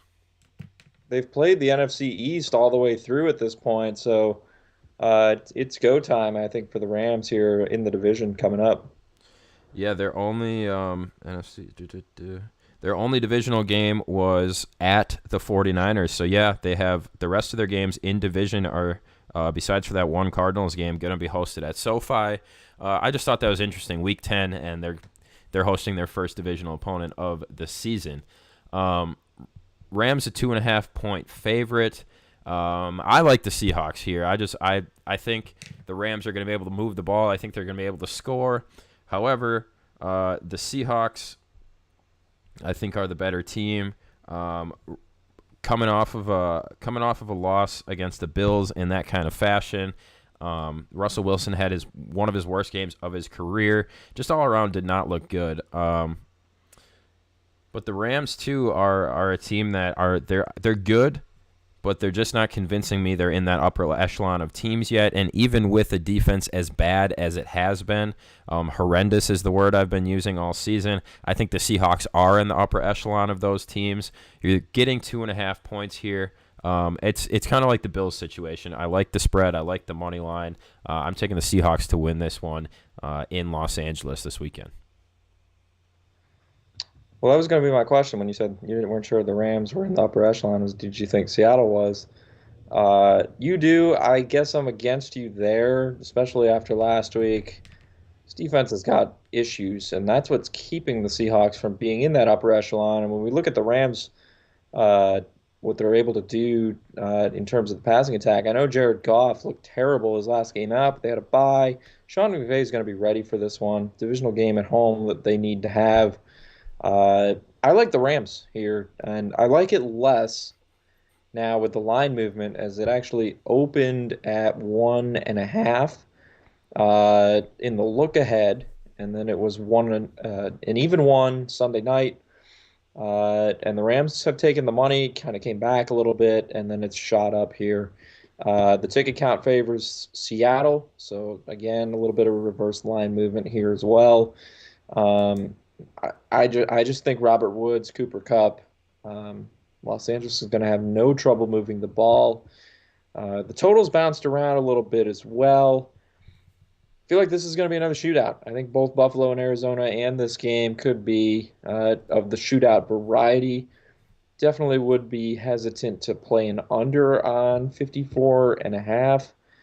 But, yeah, I think the Rams are able to get the win here. Even if, I guess, depends on what you're looking at for a money line price where you play. Might be interested in betting the Rams just to win out right there. A little bit of a safer bet, although you would probably have to lay more than a spread of 2.5. But just looking here, injuries at all for this game. So the Seahawks will be without Shaquille Griffin. Just another secondary problem for them to try and overcome here. And then, of course, the backfield as well for Seattle. We don't know about Chris Carson. Carlos Hyde practiced yesterday. Chris Carson was just running individual drills on the sideline. So who's going to be available for Seattle there? Of course, how much of a difference does it necessarily make when you have Russell Wilson But the Rams are definitely a healthier team coming into this matchup, and I uh, I think Sean McVay will be ready. This Seattle defense has shown me nothing to say I can trust them at this point. Yeah, and I definitely don't like the Seattle defense. It's in spite of them that I'm making this pick. I like Jared Goff a lot to find success, especially streaming wise in fantasy. I love Cooper Cup this weekend. I'm gonna have him in some DFS lineups and such. Um, but overall, I mean, Russell finds a way to win games. He almost found a way to get himself at least back in, like legitimately back in that Bills game, even with only like less than 10 minutes. It was all of a sudden they started exploding with points.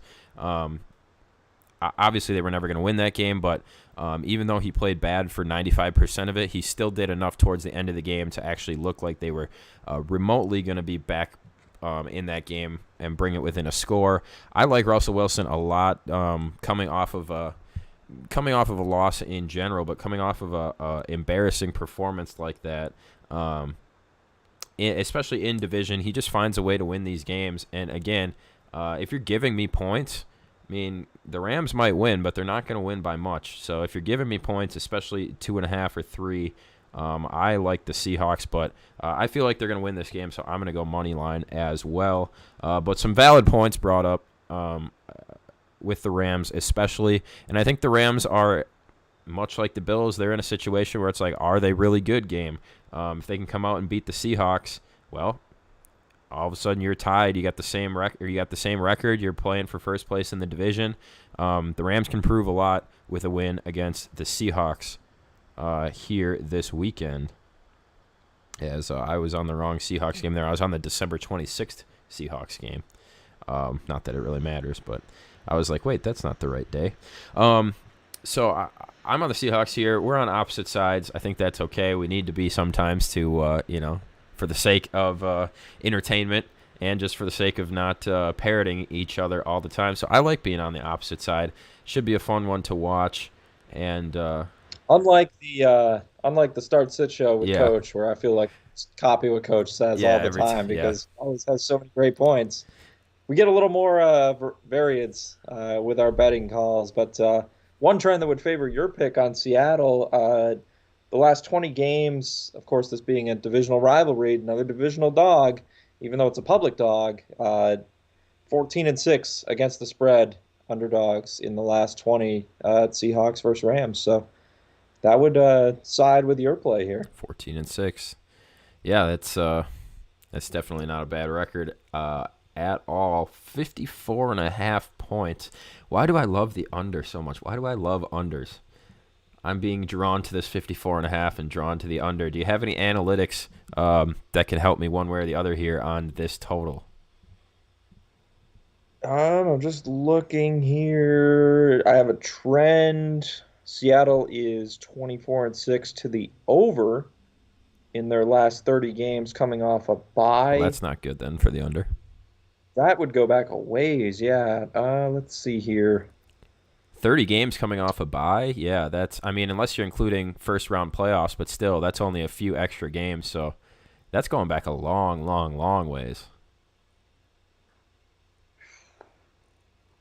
Yeah, and it's interesting also. Seattle's been good to the over this year, 6-2, and the Rams are 2-6 to the over. So I kind of could see it going both ways. I'm more inclined to think it'll be a shootout, um, just because I don't think Seattle's stopping anyone right now, and I think the Seahawks offensively are good enough to get theirs, no doubt, against the Rams. Excited to watch Jalen Ramsey and DK Metcalf duke it out there. Another great wide receiver cornerback matchup, but yeah, I don't know. I would probably be leaning the other way there too. So maybe you'll prove me wrong on both fronts in this game. Yeah, I mean, I didn't even. It's not like I came into the stream with that as one of my picks. I'm just looking through here and I'm like, I kind of like that under, but again, I've been so off on unders lately. I don't trust myself. I see one of these teams scoring 24 points, so then the other team's got to score 31 to hit the over. I think that's definitely entirely possible. So maybe I don't love that under. I don't know. Forget I said anything. Let's move on to the 49ers versus the Saints. We have reached my third and final leg of the Bet the House teaser. It is the Saints versus, I call them the 49er JV squad on Thursday. Obviously still without a majority of the big names for the 49ers. I think they might have gotten one of their running backs back.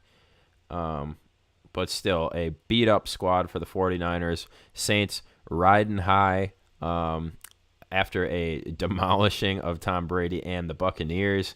I think this line has moved a little bit as well. When I looked earlier today, it was at 10 or 10.5. Now it's down to 9.5 in favor of the Saints. Their money line is also minus 420. So they're, for those of you who are inclined to throw some money at that specific number, minus 420, minus 9.5 on the spread. I like the Saints here. I don't have that too deep of analysis. I think the 49ers really are pretty much 17 to 20 points is their cap. I'm trying to think of some other reasons to support the Saints here, other than maybe Michael Thomas will actually get up and get going and be back to his full self. Yeah, I don't really have anything else deeper than that. I just like the Saints here. Yeah, Deebo Samuel's already been ruled out. Now the 49ers, I believe, will be getting Brandon Ayuk back.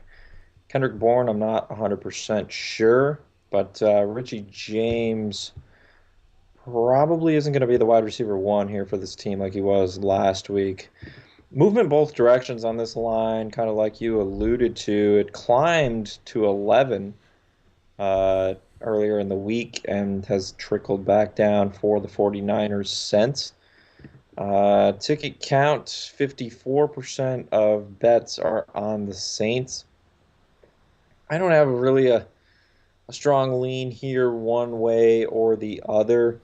At 9.5, when it was 6.5, then I would have liked the Saints there quite a bit at that number. Yeah, I would like 6.5 more too. But the fact that it's basically 50-50 with public money, I feel a lot better about that. I thought it was going to be a lot heavier in favor of the Saints.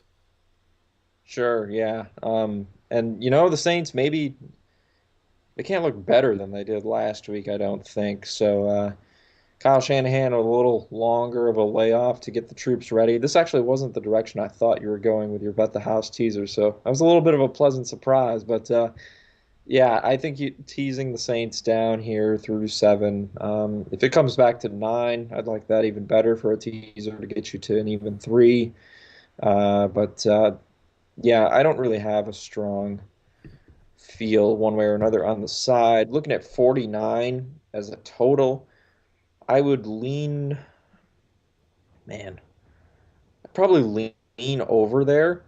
But, what is San Francisco's upside right now? Can argue how much worse is Nick Mullins than Jimmy Garoppolo. Also, another interesting angle to look at here, the 49ers, they get burned in the secondary when teams are able to stretch the field against them. Saints aren't stretching the field really against anybody with Drew Brees as a quarterback, and I want to say the Niners are one of the best teams defensively when the depth of target is under 10 yards. So New Orleans, by default, might be playing into the 49ers' defensive strength a bit. And granted, there are still plenty of injuries on that side of the ball for San Fran, but might be something to be a little bit cautious about if you're all gung-ho on backing the Saints straight on the spread. So did you think I was going to tease the Niners up and take the Niners, or what did you think I had in store here? I didn't think you were on this game. I thought it was a different game. Okay. Yeah, I like this a lot. I'll let you know when we get there. I was looking through because I feel great about my Bucks and Packers picks, but I was looking through because I wanted to round it out and make it a 3-teamer. And this game, it really just drew me in. I think the Saints are going to take care of business. I definitely don't think this is going to be a field goal type game, which is what you're going to get with my teasers is anywhere from 2.5 to 3 or to 3.5, depending on how you play it. And again, I'll break it down specifically how I'm going to play it towards the end of the stream. But I don't think this is going to be a field goal game. It definitely shouldn't be. And as I was looking elsewhere through the slate, there's no other team that I really trust as much as I trust the Saints right now, and they're getting to go against a subpar 49ers team. Kyle Shanahan always scares me. He can always do something. He's always got the troops ready to go, especially with extra time, like you said. But I like the Saints here in this one. Let me get back to DraftKings here. One more game in the afternoon slate. It is the Bengals versus the Steelers. Another game I've been going back and forth on the entire week.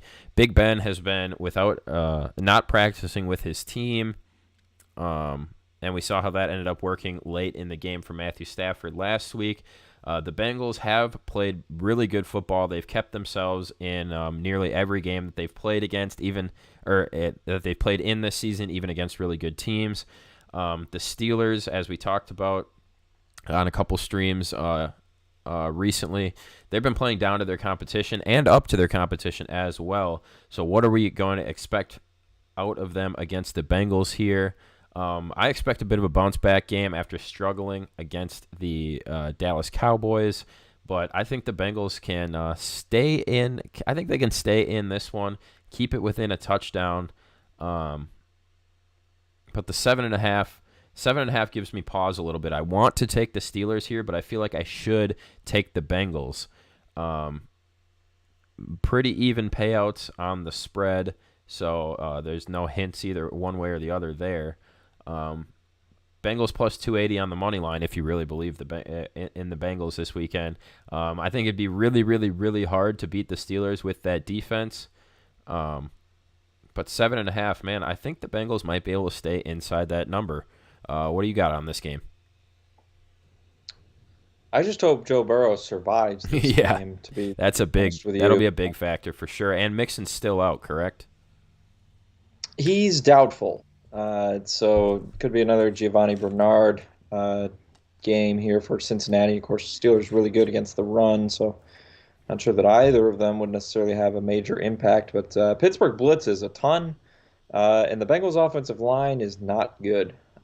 And I got burned trying to back the Bengals against the Ravens ATS earlier in the year. I'm inclined to side with the Pittsburgh there as far as a spread would go, but I don't love it. I'm going to be quite honest with you there. I don't love it almost enough to pick it. And again, the reason why is weather. Pittsburgh pretty close to Cleveland. You're looking at 22, 25 mile an hour winds during this game. Rain, 50% chance I'm seeing for 3 o'clock, 75% at noon. So could be kind of crappy out there. Now this is a later game, so I guess I should check on that. I forgot this game got moved. Give me 1 second. So not going to be raining later in the day, but you're still looking at winds around 20 miles an hour tomorrow night when this game would be taking place. Also, these AFC North games just always seem to be, kind of low scoring. Even if it's a blowout, it just seems like they turn into turn into a bit of a slugfest. And so with that, I would be eyeing and play on the under here. I think you could tease the total of sitting where we had here, 45.5, 46. Teasing that up and playing an under would be another great teaser option. But of course, Ben Roethlisberger, we didn't know all week. We kind of assumed he would be out there, but he is going to play after that virus deal. But yeah, I don't have a great lean one way or another on this one, but I think I would be opting for less points than more if I had to go. in one direction. Does it scare you at all? The Bengals, 69% of the tickets are on Cincinnati. So that's a major public dog, and I Yeah. don't know that I really want to get behind that. Yeah, I don't know if people are. I don't know if people are reading a ton into what happened with the Steelers last week struggling, and now Big Ben's been out all week, so they think the smart move is to back the Bengals. However, Joe Burrow has been a massive success, probably the main part of their success, success that they have had this season. And like you said, he might not survive this game. He's going to be under duress. This is going to be the most intense pass rush he's faced in his NFL career so far. So Joe Burrow has been the thing that has been allowing the Bengals to hang on, and he might be in some trouble this weekend. So maybe people not putting enough stock into that. However, I'm looking through the Steelers' schedule here, and they're just not winning games by a touchdown or more, especially against bad teams. Like in games that they are favored by more than a touchdown, they're not winning those games and covering those spreads. I mean, they beat the Broncos by 5. They beat the Titans. They were underdogs. Excuse me. They beat the Eagles barely by enough. They beat them by 9, and I think that they barely covered the spread in that game, or maybe they didn't. And then the Cowboys, they only beat by 6 points. There was one other example here. Oh, the Texans, they only beat by 6 points as well. So, or 7 points, excuse me. So all 3 of those games against teams that they should have taken care of easy. They were touchdown or more favorites in all of those games, and failed to win by the amount that they would have to win by in this game to cover the spread. So, I mean, you could go back and forth. Obviously, they're the better team. The Bengals might struggle, but the Steelers are just allowing teams to stick around, and they're not covering games by a wild amount, especially not double digits. And I know this isn't a double-digit game, but you need them to win by 8, and the Steelers are winning by more of a 5-7 margin when it comes to teams that they should just, absolutely take the hammer to. So could go both ways, especially with the Steelers not having Big Ben all week long. I don't know. I'm trying to talk myself out of it and talk myself into the Steelers, because the Steelers have been my best bet so many times this year, and they have come through for me almost every time. But I still think the Bengals have a chance to stay in the number. I'm going to have to debate this one more heavily throughout the course of the night and see where the line ends up in the morning, and I'll probably make my final decision in the morning, because I'm trying to talk myself into the Steelers, but right now I'm leaning Bengals. And again, public money thinking the same thing, so that means Steelers are probably going to easily cover. So maybe I'll take the Steelers. I don't know. I'm going to have to think about it.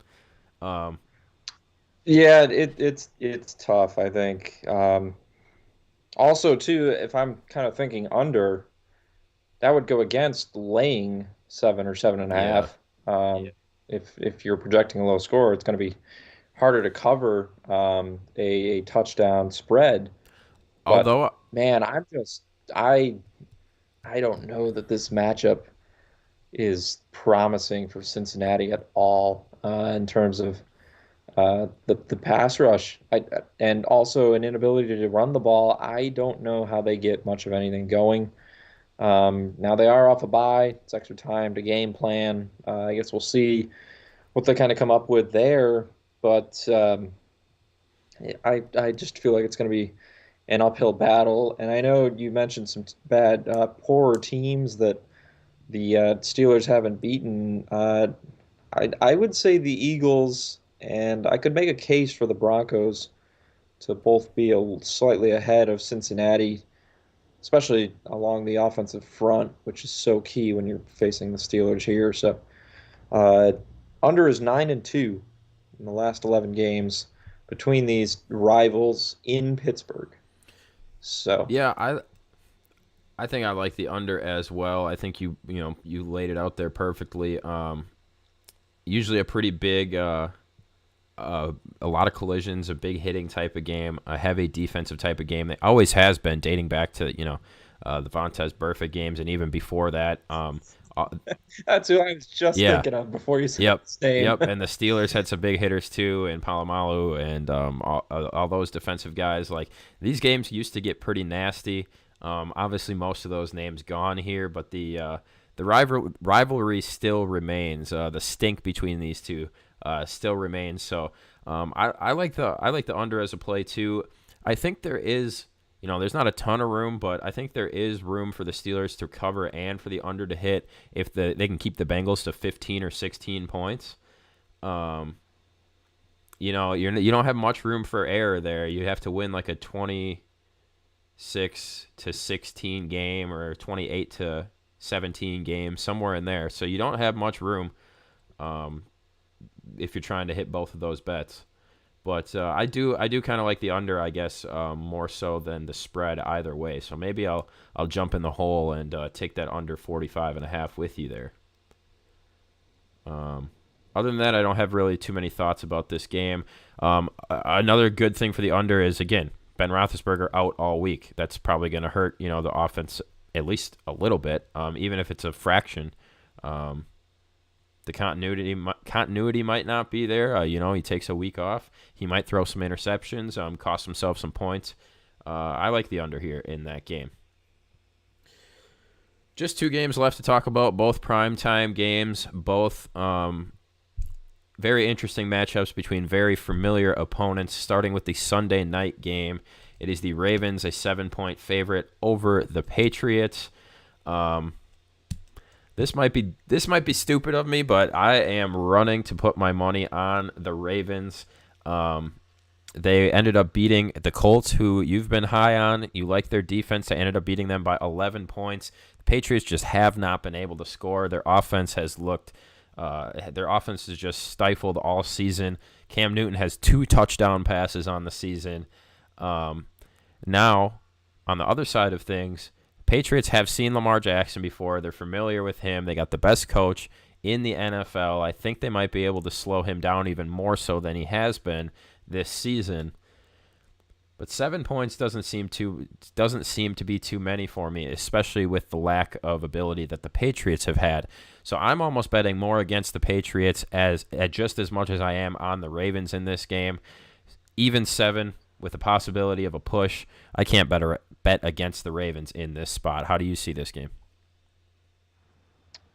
You're not gonna like how I see this game. That's fine. Bring it on. So looking at some injury reports here, I guess to start, Calais Campbell's going to be out for Baltimore.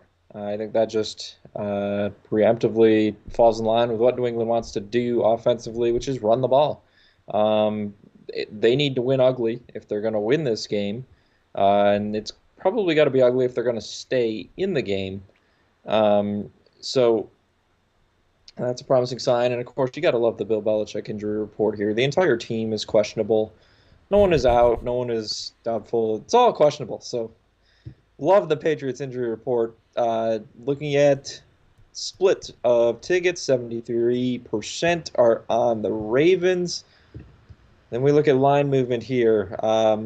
Kind of been going back and forth a little bit. It did come down to 6.5 early in the week. And then it has been bumped up to 7 again, 7.5, and back down to 7.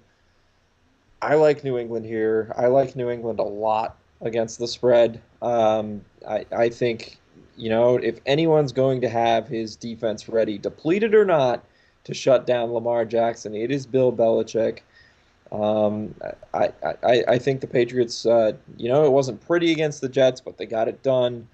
I think they'll be ready to go in this game, and I'm just not looking to buy in on Baltimore offensively right now. I think they should be able to move the ball fine. If history is any indication, the Patriots can't really stop the run this year. You're getting Mark Ingram back to pair with J.K. Dobbins there.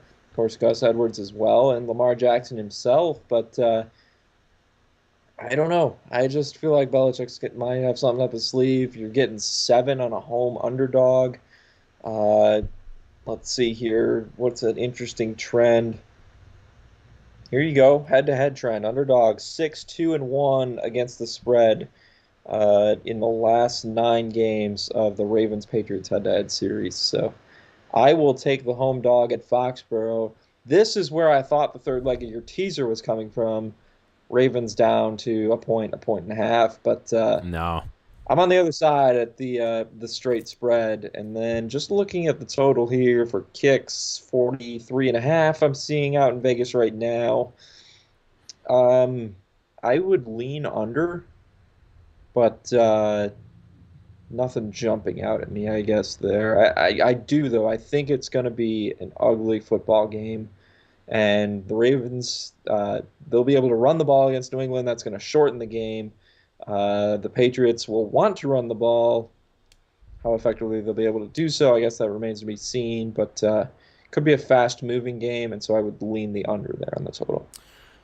Um, I like the under as well. Baltimore just been not been blowing anybody out of the water with points, and obviously neither have the Patriots. I like the under as well, and this might not make sense to many people, but it makes sense in my brain. I like the Ravens -7, but I don't trust them enough to put them in one of my teasers and end up costing me my whole teaser, especially not a bet the house teaser. So I like them to cover the 7, but I don't trust them enough to throw them in a big money teaser. I know that doesn't make too much sense, but again, I'm trying to find bets that I'm very, very comfortable with here. I don't want to end up homeless, so if I'm betting my house, I don't want the Ravens in that game in any sort of fashion. I don't know. I like them at 7. I think they're going to be able to take care of business. All the analytics, all the stats going against me here, but the Ravens can use this game to kickstart getting back into the form that we have been expecting them to be in all season. I think they might be able to find. I just cracked my elbow there. Find a bit of a niche offensively and score enough points to cover the 7 because the Patriots, I just think, are going to struggle offensively. As prepared as you can have on defense, their offense has just done absolutely nothing for me. I don't expect Cam Newton to have 2 more rushing touchdowns like he did last weekend. I think the Ravens are going to key in on him and going to force the running backs to try and do some work.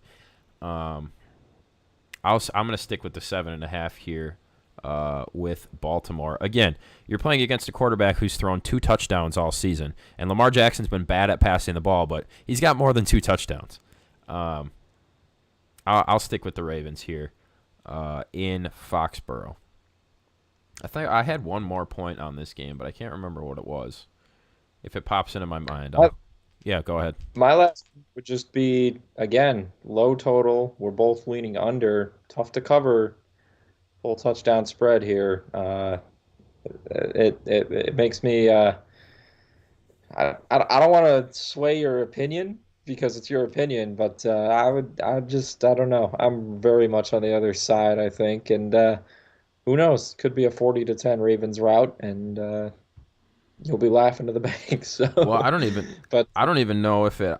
I can see it kind of being more in the realm of what they did against the Colts. You know, a 24-10 type victory where they very easily covered yet stayed under the total. They've had a couple other games, 31-10 against, or 31-17, excuse me, against Washington football team, which obviously would go over this total. But I see a game kind of somewhere in there. One team scores in the mid-20s, the other team doesn't eclipse the 20 mark. I'm guessing, a 24-14, 24-17 type game somewhere in there is what I'm predicting. So I'm going to stick with the Ravens. I don't see the Patriots putting up the amount of points. I don't see them getting to 20 points in this game. But again, like we said, that's the point of it, is to be on opposite sides occasionally, and not everybody can see the games the same way, or otherwise there'd be nothing to bet on. So that's another one. Chalk that up. We'll have to address it on the Monday night stream, Ravens versus Patriots. If this game moves, just real quick, if this game does somehow drop below 7 before kickoff, with this ticket count, with the public fading the Ravens, that would signify heavy, sharp action on the Patriots. And so, I don't know. I'd be watching that line throughout the day tomorrow. If it does drop below 7, maybe look for a bit of a hedge opportunity if there is one there for you. I try and side a little bit, I think, with where the sharp money is kind of coming in, and Um, looking at the 73% to 27% ticket disparity that I have here, a line move below an even seven would be huge on this 73% game. public money is on the Patriots It's so it's not broken down public versus sharp, but 73% of tickets are of on the tickets Ravens. are on the Ravens. Right. Yes, which makes sense. Like no one wants to bet the Patriots Right. right now, but that's where I say you've got a ticket count like Yeah. that, but if this line drops below seven before kickoff, that's significant. Yeah, So I hear you there. Um, and again, Lamar Jackson has not been, Cam Newton has almost as many yards through the air, but Lamar Jackson's producing at so much of a higher rate. I mean, he's got 12 touchdowns through the air. Um, uh, da, da, da, da. Rushing touchdowns, he's got 3. So he's got 15 total touchdowns to go against 4 interceptions, whereas Cam Newton has 2 touchdowns through the air. And, man, he's had 2 games in a row with 2 rushing touchdowns. So he's getting it done on the ground. So that's going to be the key.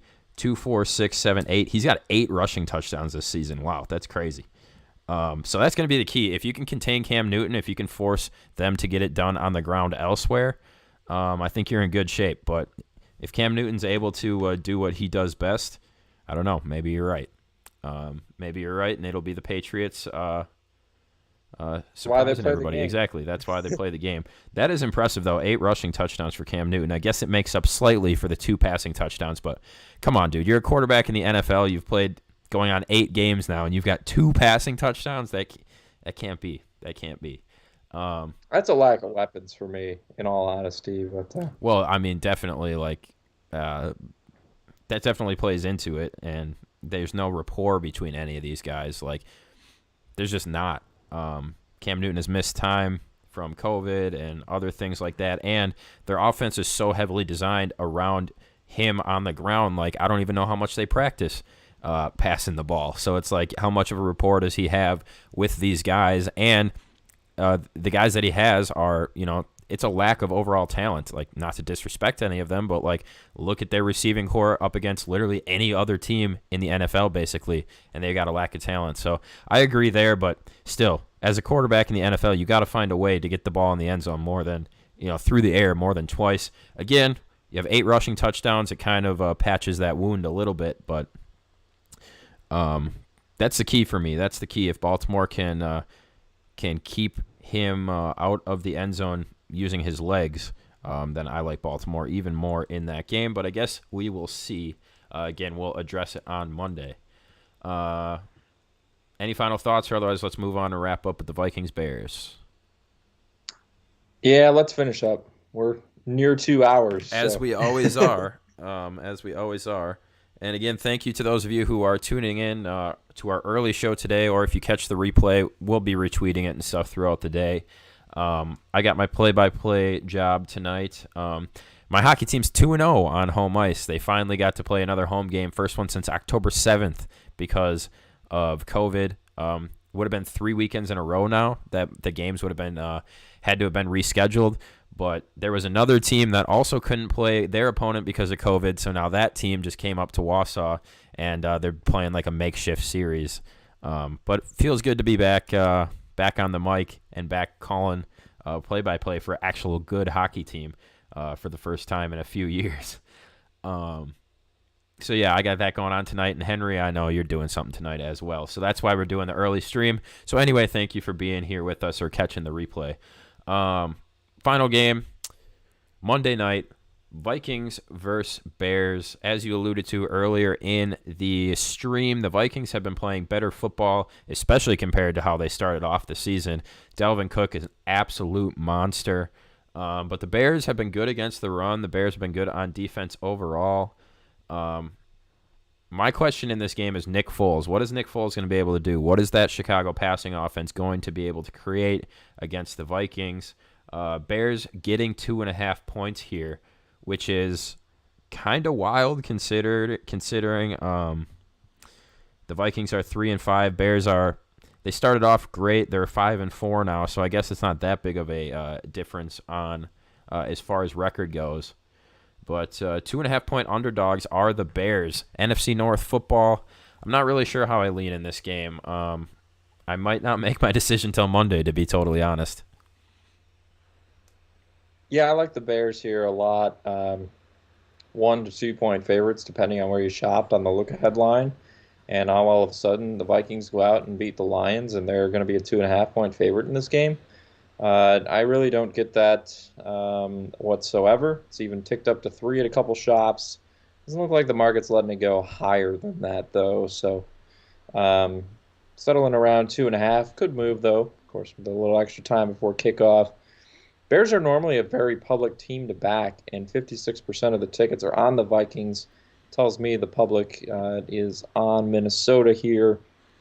But we're getting arguably the NFL's best defense at home in prime time, which, oh, by the way, Kirk Cousins in prime time, not exactly a recipe for success on Monday Night Football alone. He's 0-9, both straight up and ATS. That's got to end sometime. That has to end sometime.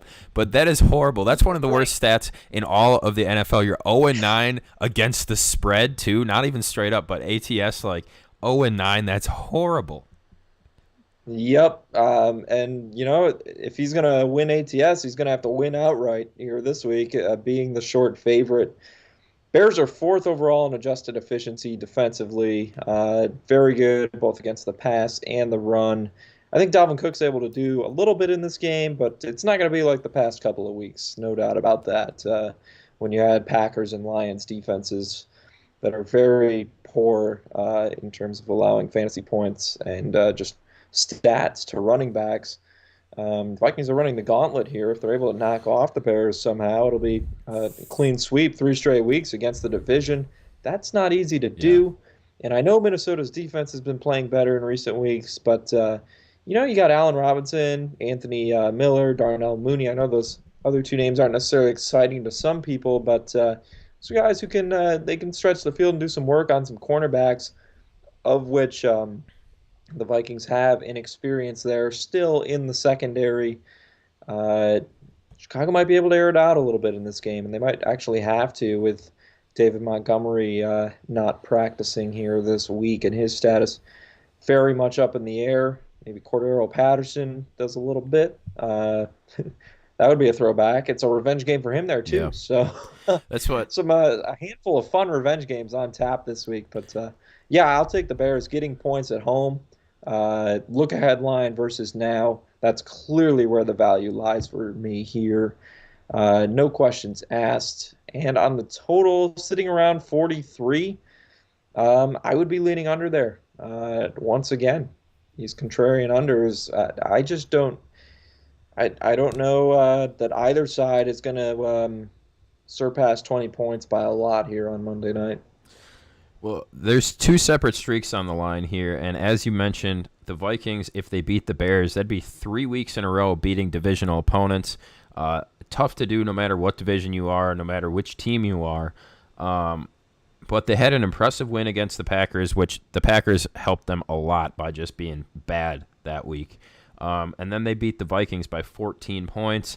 The Bears are on a 3-game losing streak, though, so it's almost like setting up perfectly for the Bears to win because they lost 3 in a row. It's time for them to win another one. The Vikings have impressed the last 2 weeks, but can they win 3 divisional games in a row after starting off the season so poorly and losing to teams like the Falcons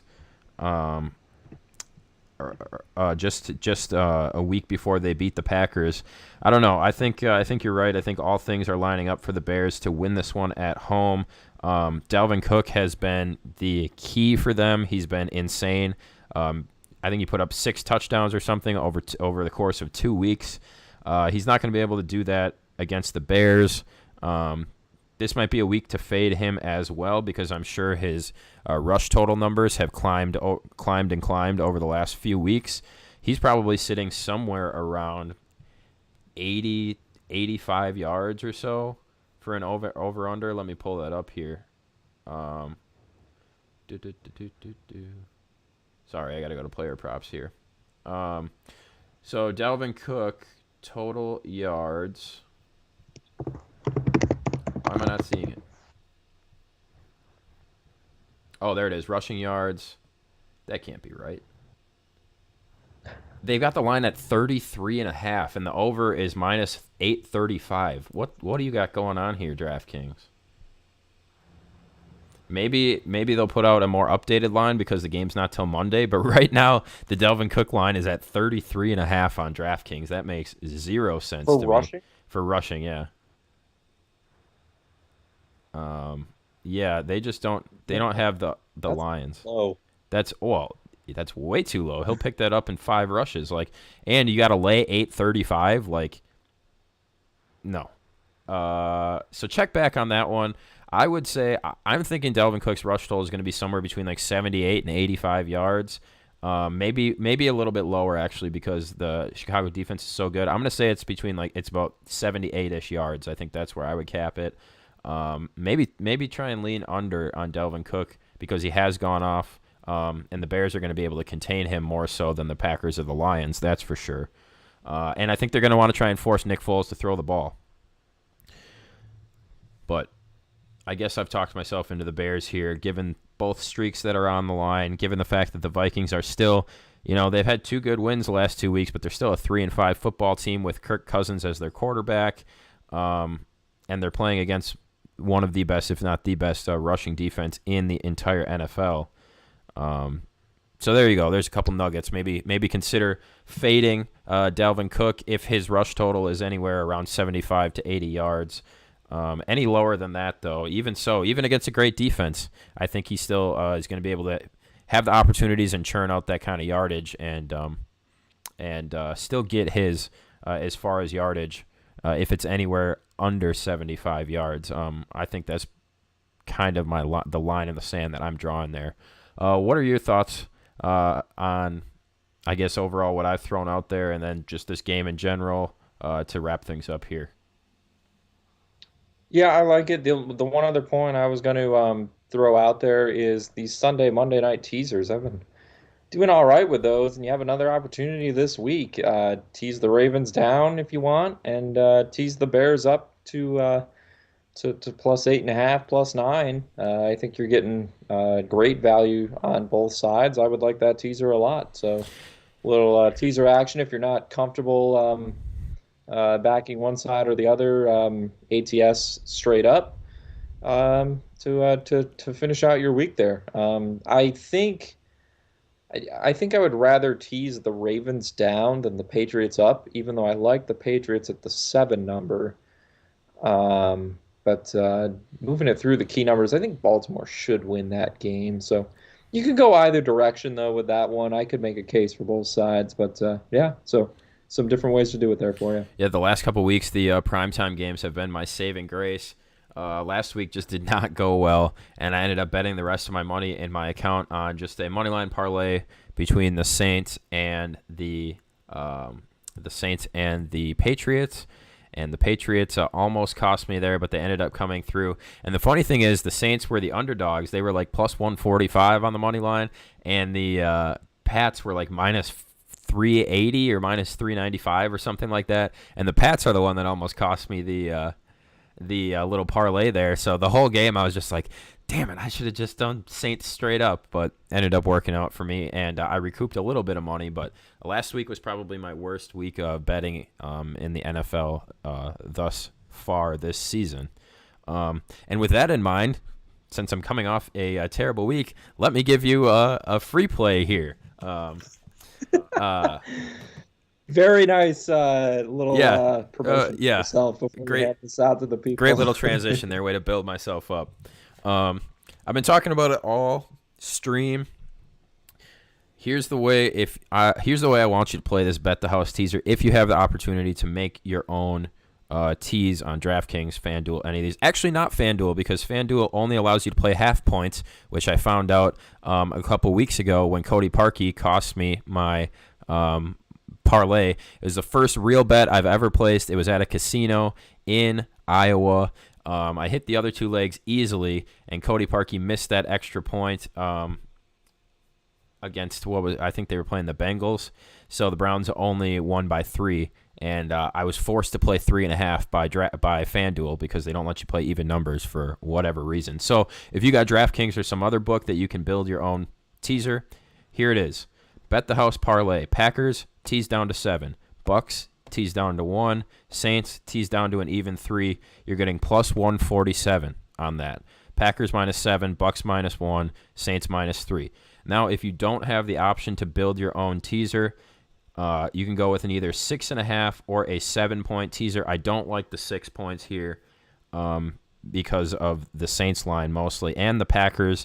The 6 line just gives you some wacky numbers, 8.5, somewhere in there. I just don't like that as much. So if you want a 6-point teaser straight up, it's going to pay you plus 120.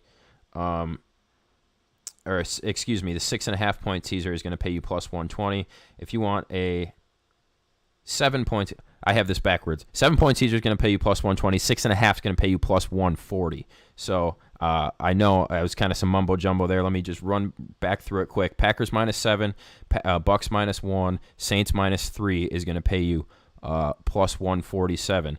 If you want the 6.5, the numbers you'll be getting are Packers -7, Tampa Bay plus 0.5, New Orleans 3. That'll pay you 140. And then if you want the 7, it's Packers 6.5, Bucks 1 plus 1, and then Saints -2.5. So however you want to play it there, really not that huge of a difference in payouts. We're talking 120. 140 and 147. Obviously, I like the 147 the most, but if you want to play it extra safe and do that 7-point teaser, you're still getting plus 120. So that's my bet the house teaser: Packers, Bucks, Saints. Play it how you want. 6.5, 7-point, however, or the custom teaser. I will be tweeting this out as well. It's my free parlay of the week, free teaser of the week. And again, it's a bet the house teaser. I love it. My favorite teaser I think I've had all season. Let's try and get a win here. Sounds good. I like it. Should be a fun week of games again. Yes, it should. And yeah,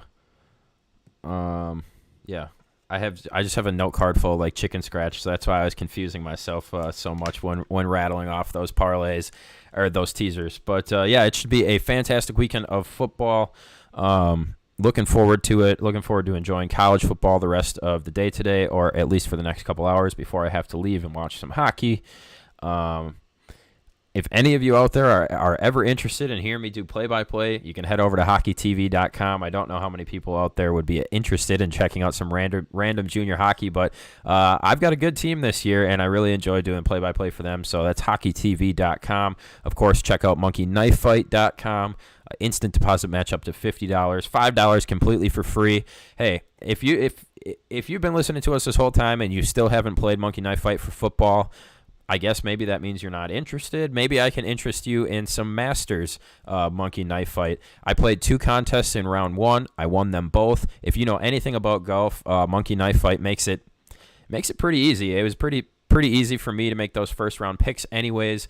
I'm going to be playing Monkey Knife Fight heavily during this championship Sunday. So head on over there. You're going to get $5 completely for free. Test your golf skills on this championship Sunday for the Masters coming up. Or throw it on some football. Throw $20 in there. You're going to end up with 25 more in your account. Throw $50 in there. You're going to end up with 55 more in your account. I encourage you to check out monkeyknifefight.com. Check out all the written work we have for you over at flurrysports.org. Participate in the pickups. Pickups are great conversation starters. You can win free prizes. All you have to do is answer one simple question. It doesn't ever involve numbers or anything like that. So check out pickup. Flurry Sports Pickup over at flurrysports.org.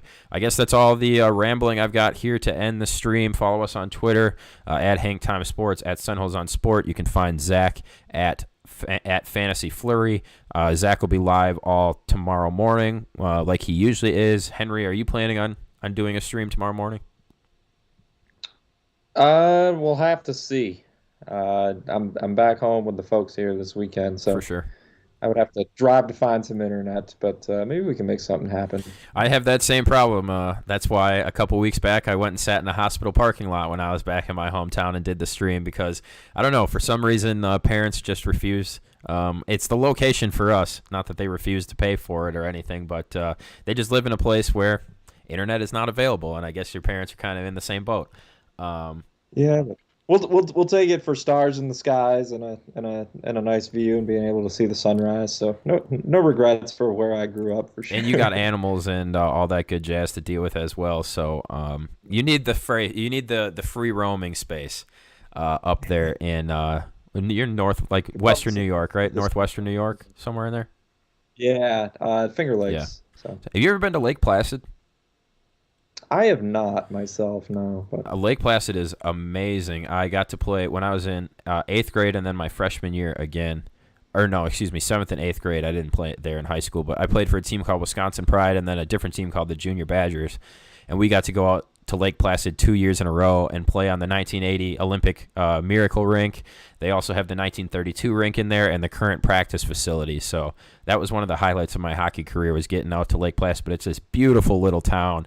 Um, just this big lake, and like the whole town is built on like a hill almost. Like there's one main street that goes all the way up to and then at the top of the hill is this Olympic Center ice rink. Very, very cool.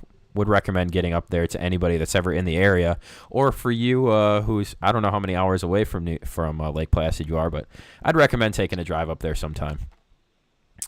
yeah, I'm hoping they'll have the Winter Olympics there Yeah, again. at some point that'd be Uh, really cool. Yeah, we got to go see all the old like where the torch was. We got to go to the bobsledding tracks and all that stuff. Unfortunately, we didn't have time to actually do like bobsled because they allow you to. It's like $40 a person or something, but it looked worth it.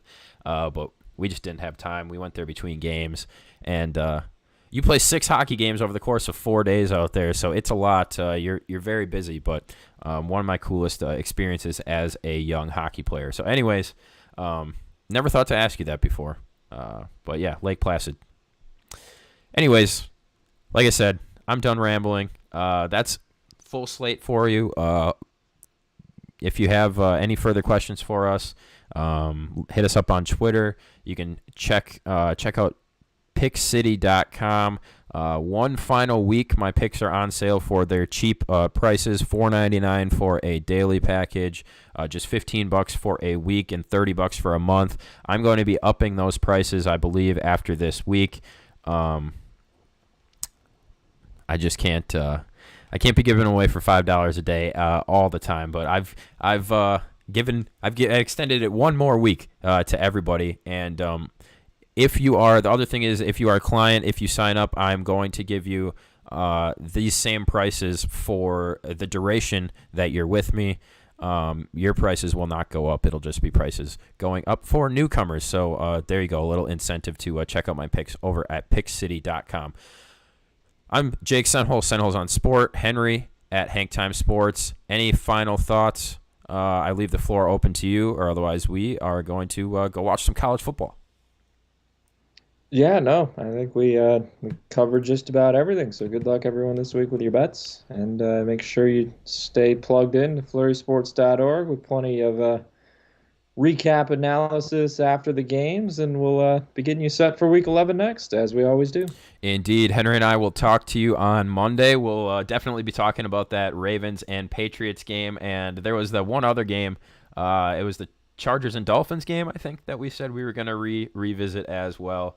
Full recap coming on Monday, as always. So thank you. Enjoy your Saturday. Enjoy the rest of your weekend. And Henry, have fun running up to the casino making that bet for Zach. Stick around, play a little blackjack for me. So. Yeah, I don't know about that. Not really my cup of tea, but Oh boy, when I was it's always fun to run in there. So it definitely is, man. When I was 18, when I was fresh, when I had a little bit of extra money, there was a casino only 40 minutes north of me, Indian Casino, so we could all go when we were 18. I played blackjack 4 nights a week. I love it, man. I love it so much. But all my money has been put towards sports gambling lately, so it's been a while since I've been at a blackjack table. Anyhow, everybody in. if I wasn't trying to move year, maybe. But I Yeah, gotta well, say, that's the thing. When you're in your mid-20s, you just can't. That money is so precious. You can't you have a harder time throwing down $100 on the blackjack table. But I used to do it way too often. I'm pretty sure I took all my graduation money and cycled it through the blackjack table. I've won. I've had some pretty good nights. I've paid for a whole weekend of Michigan, 3 days of camping, or not camping, 3 days hotel, 3 days golfing and gambling, and eating, and I still came home with money in my pocket. That was my best weekend of blackjack ever, but there's been just as many days that went the exact opposite way. So, hey, that's life and that's gambling. So anyways, Henry, have fun. Thank you all for tuning in. Check out monkeyknifefight.com, flurrysports.org. We will see you all on Monday. Have a good weekend. take care, everyone.